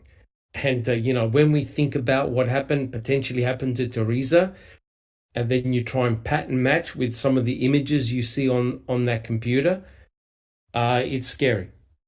That's what we get said was going to be found on Stephen's computer, except it wasn't. It was found on the Dassey computer. Yeah, I think there were 8 or 10. There were low grade photographs, images that were included in one of Kathleen's filings, but they were still awful. They were awful. Yep, correct. All right, Neverly, would you like to continue reading? Thank you. I would, but there's a question for actually you, Dr. Silkman, from Shane Henry in the chat. Oh, It no. says, I have a question for Dr. Silkman. Any test for a certain thing does not mean they're looking for water, H2O, H2O, which means Culhane was only looking for Stephen's blood. I don't know what that means. Well, the thing is that, how far do you keep on searching? They basically stopped investigating, especially the RAV4, when they found Teresa's blood and hence her DNA, and Stephen's blood and hence DNA. They really stopped. They don't know who the fingerprints belong to. And when they interrogated Brendan, it then led to the hood latch swab and then ultimately to item FL. But if Brendan never spoke up, if he never said a word, they would have had item FL. They would have completely missed it. They wouldn't have had the hood latch swab at all because they never checked. And as Kathleen Zellner alluded to, if Stephen was a good shedder, he would have left his DNA on the doors, coming in, coming out, touching the vehicle, on the hood latch release knob, in the hood, under the hood, on the battery terminal, everywhere. You don't find any of that. And in actual fact, they didn't even test the release latch to raise up the hood because remember, you got to go inside the car, turn on, flick a switch to get the hood latch released. Then you go under the hood and then you click a button to open up the hood. They never checked any of that. Right, so I understand what Shane Henry's saying. Once they found his DNA in the same place, in the same vehicle as Teresa's, all bets were off. Correct. And as we've said probably 1,000 times before, no Brendan. Everything about Stephen's trial changes. Everything, all circumstantial. I think they would have won their case. I think Avery would have been acquitted. Correct. And that's a tragedy, and we all know it. It is. Had Brendan not opened his mouth, had Brendan had proper legal representation, which he didn't, unfortunately he implicated himself, right? The case against Stephen would have been purely circumstantial because nobody saw a thing or heard a thing. And remember what Chuck Avery said. Remember what he said. He said, if there were any gunshots fired on the property, I would have heard them. I would have heard it. He would, and you think to yourself, wait a minute, I think his interview, we did it, was November the 6th, I think. It was a very early one. That's right. What's he talking about gunshots? And they had customers on the lot. There were customers there. Correct. So it's a very interesting comment by Chuck, because he mentioned the end loader, right? And he also mentioned about hearing gunshots. He goes, if there were gunshots, I would have heard them, right? So there's some funny stuff going on, for sure. Right, Neverly, sorry.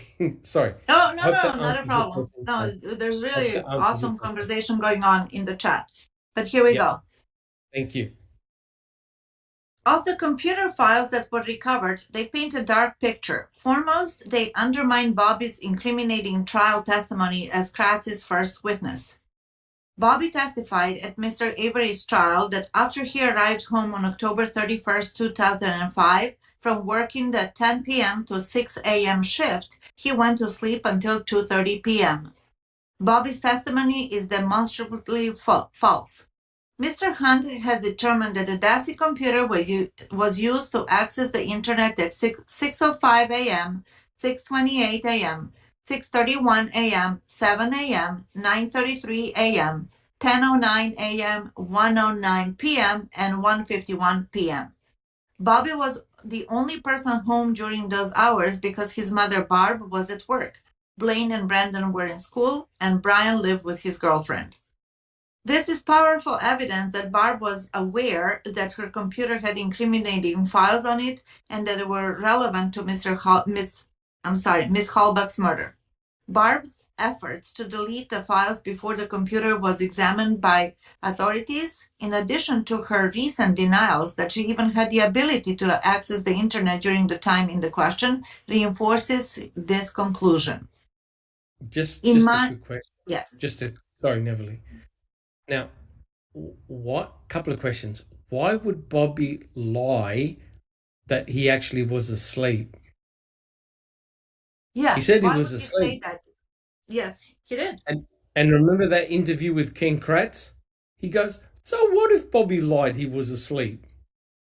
So can anyone on the panel suggest why Bobby would lie that he was asleep when he clearly was on the computer? Why do you think that's important? Because it would open up a can of worms.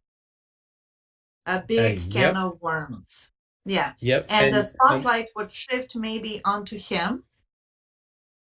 And somebody in the chat, I think that it was Paul Ward, he says, how come nobody is in jail for all this thick, morbid porn that was found on Bobby's computer? And my answer to it is because that somebody who should be in jail became the state's star witness. So yeah, I think my personal theory is that, Bobby was presented with a deal or no deal. It's either Stephen or you. Stephen is already trying to jam you up, quote unquote, if you want to quote O'Neill. Correct. Look, like I said many times before, pornographic material in Australia, I don't know about the US, that would have landed you in prison. No question, especially the underage pornography, the pedophilia, you would have been in serious trouble. And many people in my state, including judges, lawyers, police, have been found with that type of material and have landed in prison. I don't think anyone has been charged at all for having that material on their computer, right? And doesn't that make sense? It's like, okay, so they got Stephen, mission accomplished. And now we have Bobby. Let's say that this is all, 100% true and proven. A young individual who was looking at some morbid, sick shit. How come they're not going to go after him? My answer again, it's because they made a deal. And a deal is a deal. Here's the problem, right? You can't go after the star witness. And this is the problem, and I'm sure Jack 61 will talk about it in a second. When you've got the star witness making very important comments against Stephen Avery during the trial, imagine if Buting and Strang can say, well, Bobby, what's all this material doing on your computer? and you lied. You weren't asleep. You were on the computer. You're now discrediting the star witness against Stephen. That's not going to look good. Check 61. Well, a couple of comments, and this goes back to I actually had this on my computer for a long time. I posted a couple of videos last night. One was the message from Teresa left on Barb's machine. Yes. The other one was the conversation between Steve, Barb, and Scott. And in that conversation, Steve alluded, and he said, they were talking about Teresa left the property. And Barb said, she left the property. Yes. And Steve said, well, Bobby didn't testify to that. He didn't say that at trial. Right. So that's what he's looking at. So, another point beyond that, when Fassbender got the Beeley CD on May 11th, 2006, he saw immediately, he had to have seen what was on that computer. And he failed. I don't know if there were phone calls made and said, guys, we got a fucking problem here. We got a huge problem. And somebody said, bury it. I don't know. That's speculation, but that sure as hell seems to be what happened to me. That's just me. That's just my opinion. So, I think they buried it with intent. It was not seen by the defense it was put into evidence, I think, sometime in May or June. It was after trial. That Beeley CD was put into the ledger May or June, I think, of 2005. Yours told me, and then, of course, it disappeared into the black hole of the DOJ, and Kathleen couldn't get it until how many years later? That's 2007, 2011, 12 years later. It appears on the scene again. She was finally able to get that Beeley CD. Come on. Yes, and didn't two things? Wasn't it called? Did they say the Dassey computer or Brendan's computer? Brendan's computer. Well, he called it that in he called it that in the stipulation project that Kratz wanted because he didn't want Beeley on the stand. As part of that stipulation, he did not want Beeley on the stand. So they made a deal. Didn't Kratz say there was nothing of evidentiary value? That's right. Nothing relevant. Nothing relevant on that damn thing. Nothing relevant. Yet, son of a bitch. If it was Brendan's computer, don't you think that would have been brought up during his trial? Absolutely. Yeah. That would have said, well, look at all the material that Brendan is looking at. The problem is Brendan was mostly at school when that material was being looked up. So there you go. So I think in a way it was done to protect Bobby. Rightly or wrongly, it had to be. If he's your star witness that also saw the victim, Teresa, right? And according to Bobby, he saw her walking towards Stephen's trailer, but Stephen said, no, I saw her leave. And as you alluded to in that very angry phone conversation, Barb agreed, yeah, Bobby saw her leave. And you're thinking to yourself, wow, they're mutually exclusive. Did actually Bobby see Teresa Hallbach leave? Which is a problem. Because if he saw her leave, he followed her out. Right? So Bobby's in a no-win situation. So Bobby has to say, I only saw her walking towards the trailer. And that's it. He said I left before she did. He can't implicate himself because if he saw her leave, that means that Bobby was behind her, right? That's not going to be good. All right. Neville, would you like to continue? We're nearly finished, guys. We'll finish this chapter and then we'll start the next one another time. Is everyone happy with that? Because we've actually done quite a lot. Okay, Neville. Okay. In my 2015 Wild Blue Press true crime book, Body of Proof, 19-year-old Christopher Edwards of Omaha, Nebraska, emerged as a prime suspect in the disappearance of his missing girlfriend, Jessica O'Grady. The two worked at the Omaha Lone Star Steakhouse. Her body was never found, but the Omaha Police and Douglas County Sheriff's Office moved forward with an arrest in the hopes of achieving Omaha's first ever no-body murder conviction before a jury. One of the key pieces of evidence came from Edward's laptop computer. The forensic examination of his computer determined that he was trolling the internet in the days prior to killing his girlfriend, searching on medical websites for morbid details about the human body, including a Google keyword such as search for information relating to arteries.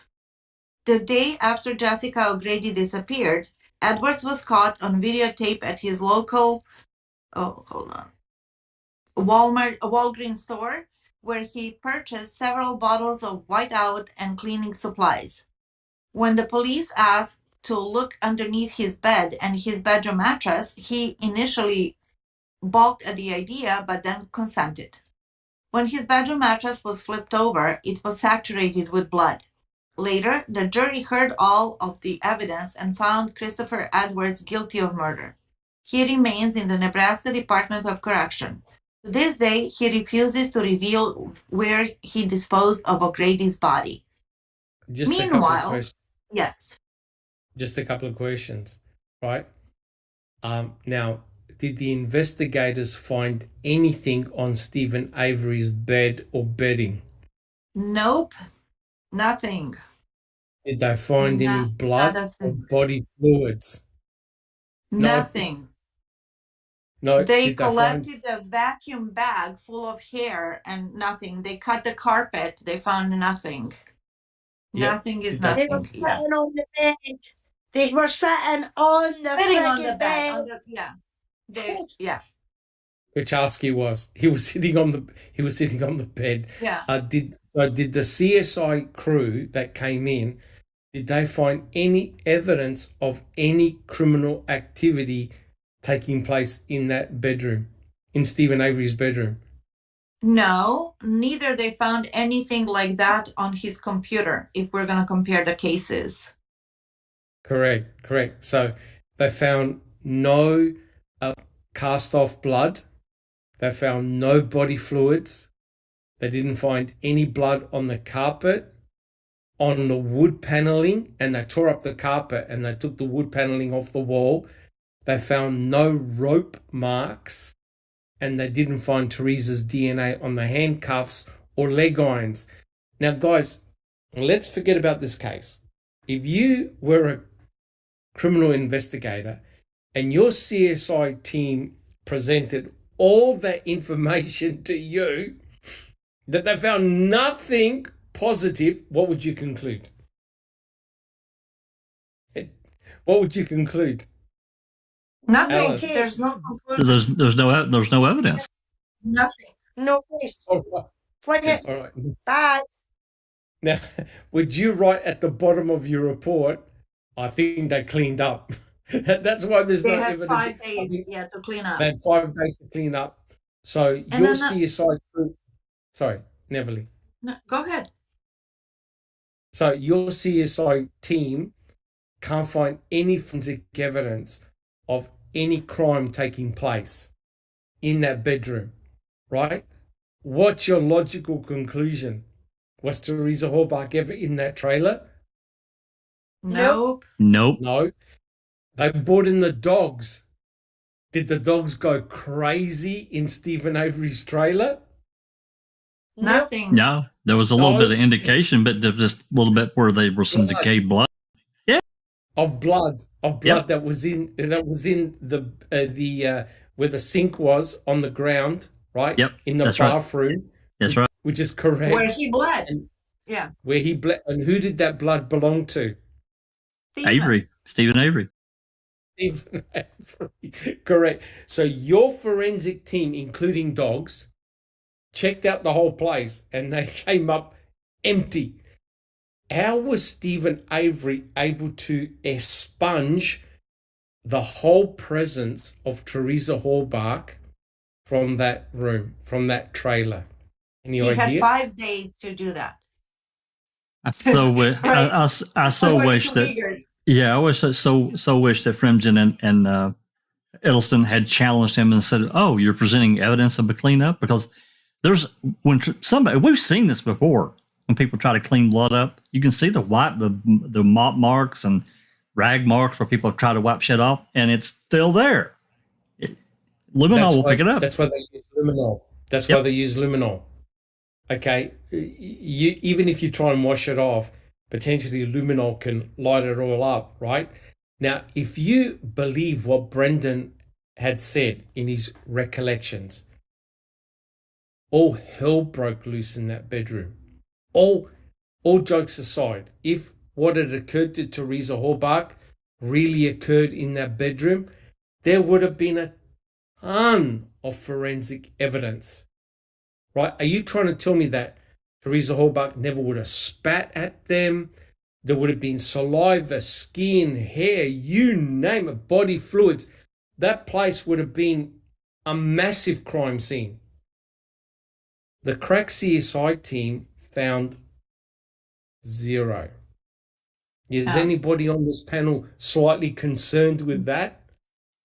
Well, I mean, remember when Jody came back from jail after Dolores picked her up? Yes. And she walked in that trailer and walked in that bedroom, and you could see they had torn paneling up. They cut the carpet up. They took the bedding. They tore shit all over that bedroom and didn't find a damn thing. Nothing. Correct. So please don't think that the crime scene detectives didn't tear up the place and look, and they missed the key, right? They missed the key, right? So, Alice. Yeah, I mean, exactly, Doc.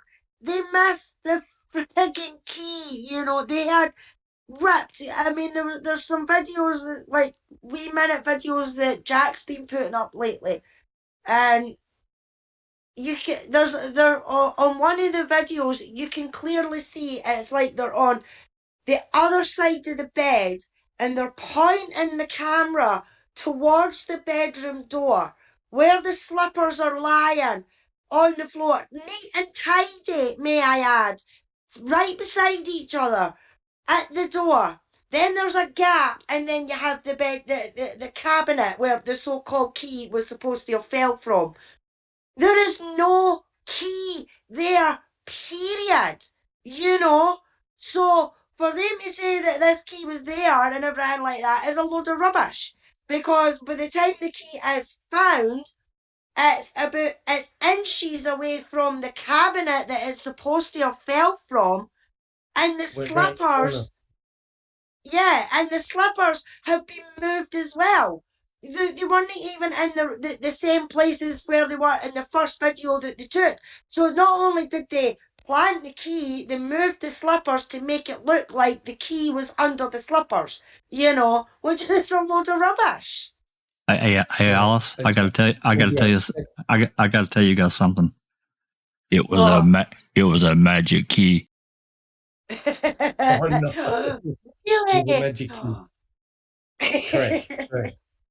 So this is so crazy that if I were on that jury, I would be petrified. I would be scared. I would panic. I would be paranoid. It's like, oh my God, if that were me, I'm home, I'm minding my business, I'm taking care of stuff, and all of a sudden I'm on trial for killing and torturing this, falsely imprisoning this innocent 25-year-old photographer that happened to be there.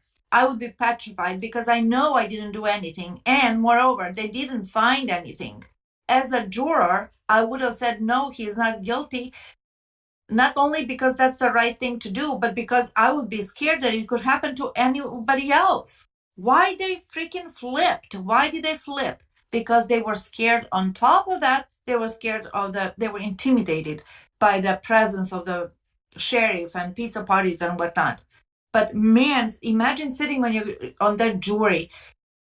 Who in their right mind wouldn't put themselves in that position and say that he is not guilty? There was nothing there. And everything that was presented, there was always these like asterisks, like, so what if they found the key? So what if Bobby lied? It's like, so what, I contaminated the item FL, Correct. Correct, 100% correct. I But would notice, be scared shitless for but myself. notice, but notice what Kathleen Zellner has done. She's not implicating law enforcement in No, any I of know. this, No, right? she's playing the game like, As you know, yep, she has an objective. as Jack alluded to, she's changed tack. She knows that if she starts pointing the finger at law enforcement, her filing is going to go out the door. At Jack 61. Well, just add just a little bit to what Neverly was saying. Sitting on that jury, there had to be some raised eyebrows. I'm not talking about necessarily every juror, but after Kratz had put 3 officers up there to talk about how they found that fucking key, and he gets up there and says, you know, like Neverly just talked about, so what? They, you know, what if they helped the case? But he's basically saying, so what? They may have helped the case out. Can't we just set that key aside? Because I know now how fucking stupid I look presenting what actually happened. It's absolutely, it is frightening. You think about it. This is somebody's life. Well, it's actually 2 lives, but that was at Stephen's trial, right. And all that shit, as we know, followed right into Brendan's trial. It is frightening. It is. What they let go, what they consider to be important, and what they consider to be trivial is phenomenal. But they gave so much rope to Bobby, right? As in everything was passé. So what if he lied about being asleep? You know, so what about all this stuff on the computer? You know, so what about the deer, right? So it was all trivial. But if it had pointed to Stephen and Brendan, all of a sudden it became very important. But the fact that Ken Kratz said in court, we can set aside the key is trivial. You're thinking to yourself, this is a Twilight Zone. Right? Yes. This must be the a Twilight warp zone. Yeah. Well, you think to yourself, what you think to yourself, guys, what if they had found that deer hanging in Stephen's garage, strung up? Oh. What if they had found what was on Bobby's computer on Stephen's computer? Can you imagine? Yes. It would have had a ticker parade. Correct. It would have made front page news. Absolutely. Had that deer been hanging in Stephen's garage, they would have said, see, he had all the tools and all the implements to dismember a human being. They're all there. He had the saws. He used the deer to hide and disguise. To hide and disguise that he dismembered a human being because there's blood everywhere, right?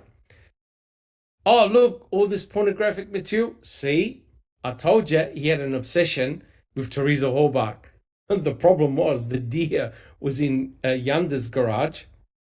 The pornographic material was on Bobby's computer or the Dassey computer. And there were cremains, human burnt cut cremains in Yanda burn barrel number 2. Right? So it all pointed to somebody else, but everybody forgot about it. Yeah, they would have paraded Stephen through the state of Wisconsin. You know, just like in Game of Thrones. Shame, shame, shame. They would have killed him on the spot. They would have killed him on the spot. No, all but, right. you know, start a witness. Correct. Let's continue. Sorry, Alice.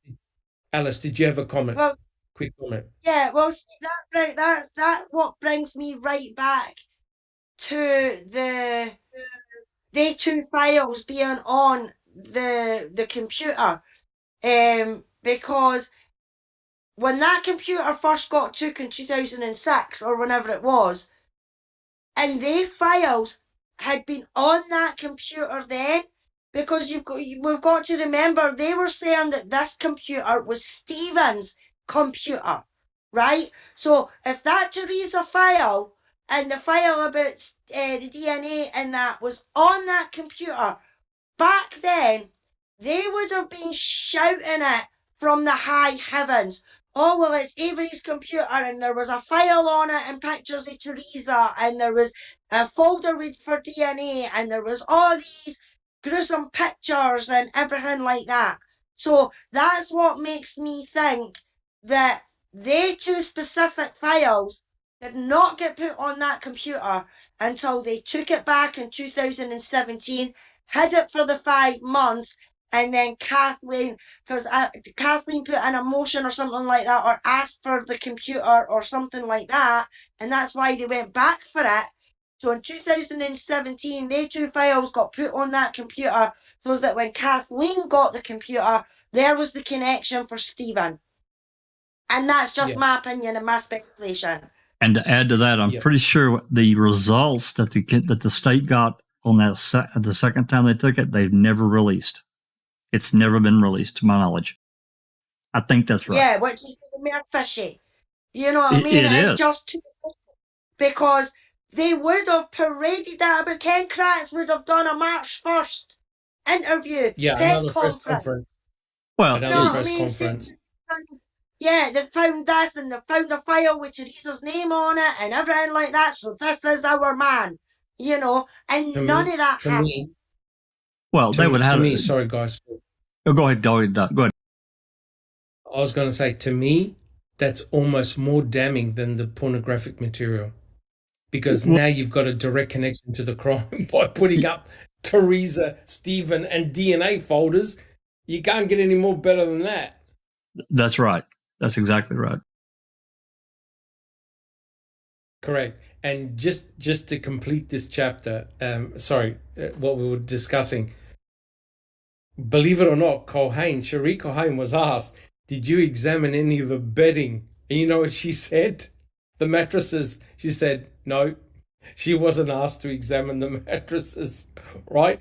So you would think that the mattress would be a treasure trove of DNA. She was not asked to check it. Then they said, oh, that's because Stephen burnt his bedding, right?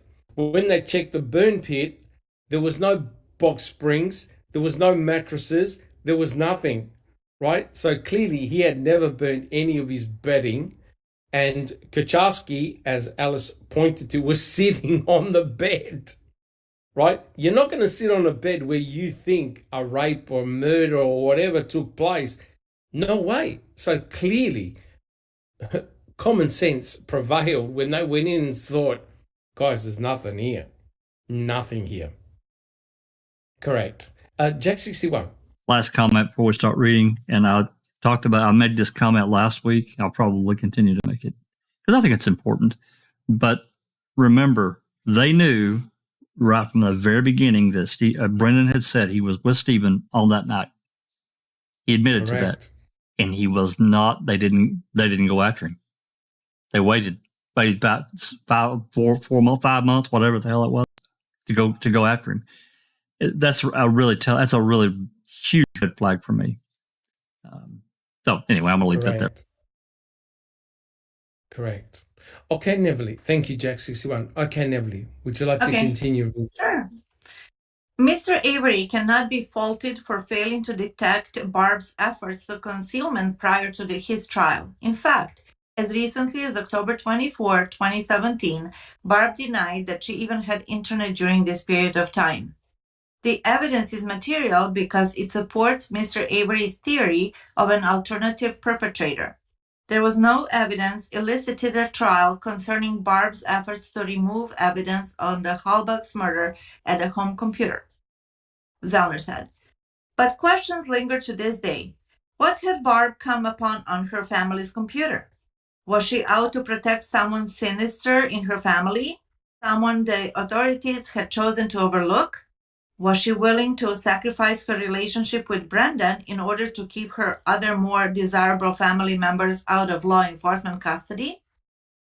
Had someone in law enforcement or the prosecution team tipped her off about the upcoming planned search of her family computers? Right? So this is what you were talking about, Dr. Silkman, and you asked us, like, why would Barb all of a sudden want to get a guy to help her? Yeah. She had a virus, quote unquote. Yeah. What was the rush? Mm-hmm. Shortly after my conversation with Barb, I contacted the authorities because I thought Barb was trying to remove evidence relevant to the Teresa Halbach murder from her computer, Brad Dassey said. I do not know who reformatted Barb's computer. I was interviewed by the authorities after I reported this information to them. And guys, That's the end of the chapter. It is. Oh, That's the end of wow. the chapter. If we have a look at Jack 61, if you can put up the last page, if you can put up just the last page, because I know that we've got a gentleman by the name of Joffrey who comes into our Discord channel and has some great discussions. If you look at page 9, what you'll find there are the footnotes. So all the relevant material that John Ferak talks about in each particular chapter, he puts a footnote, which means that if you want to do further research, if you want to know where he got his information from, it's in the footnotes. It's on page 9. It's the next page, Jack 61. If you've got it, give me just 1 second. Somehow I've missed that. Give me just 1 second, and I will get it. It's on page number 9. So to me, thank you so much for reading that, Neverly. You're welcome. We won't continue with the next chapter because I think it'll go way too long, but it does raise a lot of questions. For me, the one that's a real head scratcher is what motivated Brad to now come. He came forward to tell the authorities that he thought his mum tried to reformat the computer because he believed that she was trying to cover up the murder of Teresa Horbach. And correct me if I'm wrong, guys, but didn't Brad actually write a letter to the Horbach family? I think he actually wrote yes, he did. a note. He did. He did write an apology or condolence letter that we had. We can see bits and pieces of it, but we don't have it all. Yeah, correct. And he said, I'm not like the rest of them. I'm thinking to myself, what the hell? So it was very, very interesting. So quite clearly, there's a lot of information. Even though it was a short chapter, there was a lot to unpack. Now, we all can't point the finger at Bobby Dassey, right? Because he's not the only one who used that computer. But clearly, there were times when he was on the computer searching material that Kathleen Zellner was able to track him. Now, anything where there were other boys in the house or Bobby was at work, all bets are off, right? A judge is not going to care. They'll say, well, how do you know it was Bobby? And you don't. What a judge listening to this would be very interested is when Bobby was home by himself, right? And to me, the biggest concern is on October the 31st, he lied when he said he was asleep.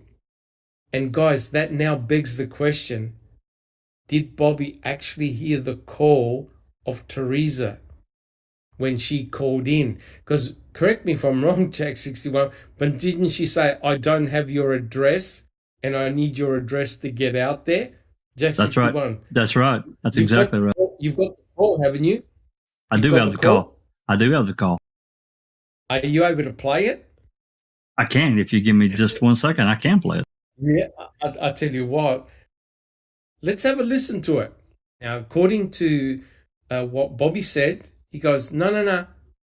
I'm a heavy sleeper. I didn't hear a thing. But according to the internet searches, he wasn't asleep. He was the only one there. And you can't say it was Stephen because Stephen was working. But not only that, the computer is password protected. I don't think Stephen had the password. So now we've got this very interesting conundrum. Did Bobby actually know that Teresa was coming out there and at what time? Right? Because how Neverly. No, you finish your question, please.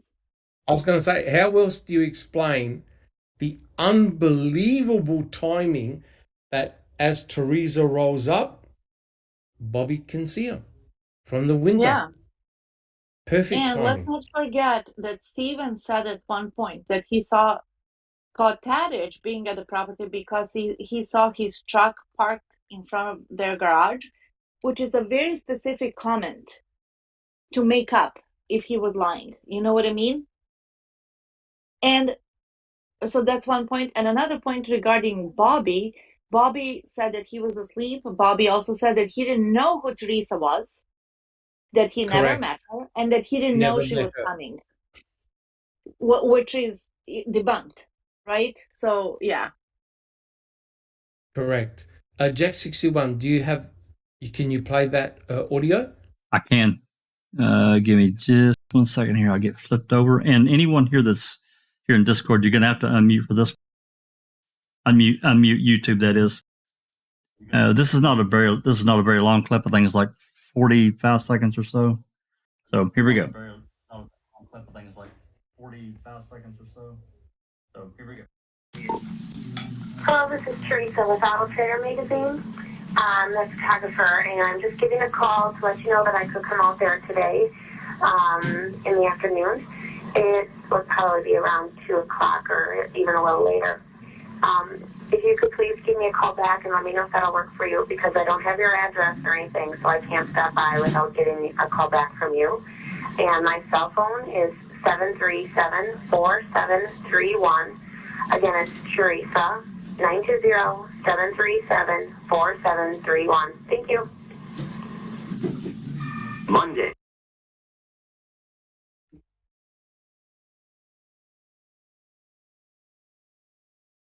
Thank you, Jack 61. Well, I tell you what, that now brings on incredible ramifications. I tell you what, that brings on some very interesting ramifications. And I think Neville said that maybe he didn't hear it in situ, but he could have played the call back and knew that she was coming, right? Because I still can't understand how he just happened, with perfect precision timing, happened to be at the window when she rolled up taking the photos.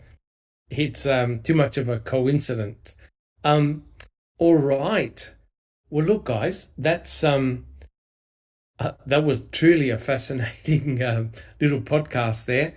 We've learned a lot. I'm still extremely disturbed by the fact that no one has been wrapped over the knuckles with the material that was found on that computer.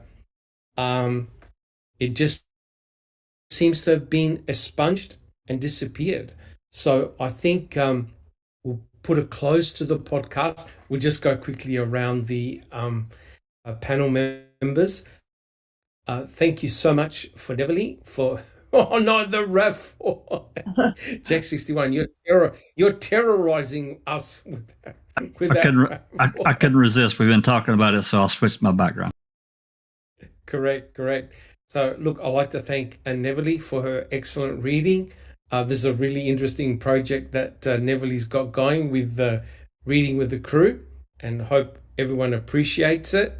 Thank you so much for everyone in chat, for your excellent questions. We can't answer all of them. We don't know the answer to all of them, right? That's the frustrating part. But the good thing is that, and Mystic Jinx, thank you so much, and Kelly for your excellent questions. We don't know all the answers. There's still a lot that are unknowns. But the important thing is that as a community, we can discuss these things, being open and honest, and progress from there. So I'd like to thank everyone in chat. Please subscribe if you haven't subscribed. Leave your DNA on the thumbs up button. And guys, we'll go around the panel just for some closing comments. Jack 61. Yep, I'd like to thank Neville and Doc for putting this together. Trying to get this presented and break it down. Basically, I think it's a really good approach, because it allows us to see other aspects of the case and really dive a little bit deeper and be, as Big Jeff says, the reasonable man, the reasonable person when you talk about these things. I think it's important that we do that and try to put ourselves. It's hard a lot of times to put yourself in someone else's position, but trying to do that, and I'm not talking about just for Stephen or for Brendan. I'm talking about for every player in this So I think it's a really neat thing, and it's really good. Upcoming, as I mentioned earlier, tomorrow the open mic is going to be hopefully not too big of a marathon, but we've got a lot of stuff to get through. I think we're starting on document 267, and I want to tell you guys that document 279 I think has 33 attachments to it. Some of these, I think one later one that I got that you read us today has 35 attachments. There's just a massive amount of information, so we'll get through it in a as organized a way as we can. If we have to have a part 2 or part 3, so be it. I just want us to be able to get through it, talk about what it means. That's quick, because the filmmakers are involved in this, the third parties involved in this. It's just a lot of grease box. There's just so much. There's so much stuff, Doc. It's crazy. Anyway, It's a mess. It is. One final thing: we're starting 15 minutes early because there is so much. Again, I don't want to keep everyone up all night, so we're going to start a few minutes early. Try to get into it as quickly as we can. So that's 4:45 Central. So that's 15 minutes early. Anyway, thanks again, everyone. Much appreciated. Fantastic. Thank you very much, Jessica Stewart. Alice, how about yourself? Yeah, just a repeat of what Jack and Nat says. Thanks to everyone in chat. The chat was on fire tonight.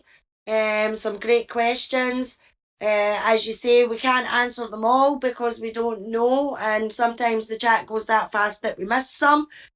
So we do apologise for that. But any questions that you do have, you can leave them in the comments below if you think we've missed it. Or you can join us on Discord and you can ask the questions in there. I would just like to thank everybody for joining. Hopefully we'll all see you tomorrow night for open mic as well. And thanks to the panel. And I look forward to tomorrow. Fantastic. Thank you very much, Alice. I don't recall. How about yourself? How are you coming along? I'm doing well, and I echo what Jack and Alice said. This book is really interesting from this vantage point 4 years later of all that we've learned, and with the recent filing too. And so I'm really enjoying this and finding it interesting. Thank you. Thank you very much. I don't recall. It truly is mind blowing. The timing. The timing of everything is just spot on. Kathleen Zellner's filing, the Colburn Netflix stuff, and now reading with the crew. We're honing in on specific chapters. We'll probably end up doing the entire book, but what Neverly and I have worked out that we're going to focus on specific chapters, and I hope everyone in chat agrees, that are very, very close to Kathleen Zellner's filing to bring everything together. And before I go on to Neverly, just like to let everyone in chat know that next week there won't be a reading with the crew. I believe that, and Neverly will explain, I think she's having a holiday or something crazy like that. Neverly. Yes, next week, actually, I'm going to go and visit a friend after 28 years. I haven't seen her in 28 years. Oh, and I'm my. going to Texas, yes, for 3 days, and I'm really excited about that. So I'm going to be skipping next Saturday. But then when I come back, we continue. With that being said, Dr. Silkman, thank you so much for encouraging me to with my idea and whatnot. And it's been nothing but a pleasure working with you. And yes, guys, yes, I do take notes. I kind of figure out the way Dr. Silkman operates by now. So it's been really fun. But you know what, you guys? I live for the day when Kathleen Zellner is going to hold a press conference and tell us how exactly this murder happened. Just like she had to keep a dark secret when she represented Mr. Eiler. Remember that? Yeah. Yep. The German. She waited. Yes. And she, oh my God, wouldn't we want to just love to pick her brain? Because in my own belief, I think she knows it all. So I am looking forward to that day when our boys walk out of prison, and that this nightmare to be over. And she announces how everything happened. I hope she does. Not that it's her job, not that she has to, but I think that she knows that millions of people are just waiting for that day. Correct. Well said, Neverly. Just a quick comment. Mari B, if you put notifications on the YouTube for our videos, you'll get a notification when they're coming on. And also it will tell you the time, your time, when the podcast is on.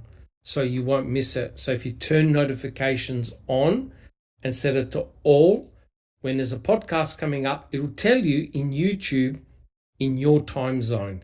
Because trust me, everyone on this panel here, we live in different parts of the world. I'm from Adelaide, South Australia. We got people in Scotland, people in the US, and even in the US, they're all over the place.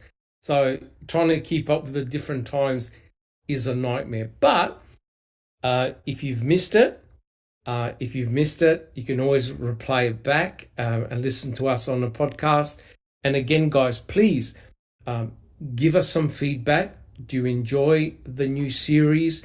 Because from the look of things, it's been very, very popular. We're almost approaching 1,000 views per episode. And, you know, we touch controversial subjects. We get asked some very, very tough questions. There's some incredibly knowledgeable people on the panel and in chat, and sometimes we can't answer them. We have no answer, right? That's why we value your feedback. Please let us know what we're doing well, what you'd like to see improved, and we'll catch up. There's the open mic tomorrow, but you won't see us for another 2 weeks. And next week, there won't be a reading with the crew, but we'll all come back the week after. Again, guys, thank you so much. Alice? Hi, Doc. Yeah, Mary B. Yes, if you're in Norway, it'll be 11:45. It'll be it's 11 p.m. UK time, so it'll be 12 your time. But we're starting 15 minutes early tomorrow, so it'll be 11:45 your time. Yep, fantastic. There's little programs that you can get. One of them is called Time Buddy, and it's really good because you can put your different countries at US time as well, and it will tell you what the time is where you are. So you'll never be able to miss a podcast. Is that right, Jack 61? Yeah, There's plenty of programs out there. Yeah, but I mean, it's like you said earlier. If they pull up the open mic that's scheduled for tomorrow, it'll tell them in their time when it's coming on.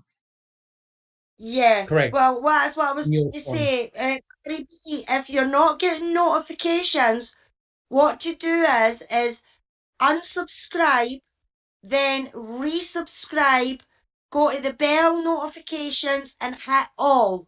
That's right. And then hopefully that should resolve that will fix it. Not getting the notification. Yeah. And the way it works with me is normally I get a half-hour notification saying that foul play is going to be on at 11 p.m. So give that a try, and hopefully that should get you back on the running to be able to get in notifications. But tomorrow night, it'll be 11:45 p.m. your time, the open mic starts. I hope that helps. Awesome. Thank you so much, guys. I'm Dr. Silkman. I'm from the Foul Play team, and we'll all catch you tomorrow, hopefully, with the open mic. Thank you. Take care. I hope Neverly takes bail money on her vacation, and we love her. And this has been a Foul Play production.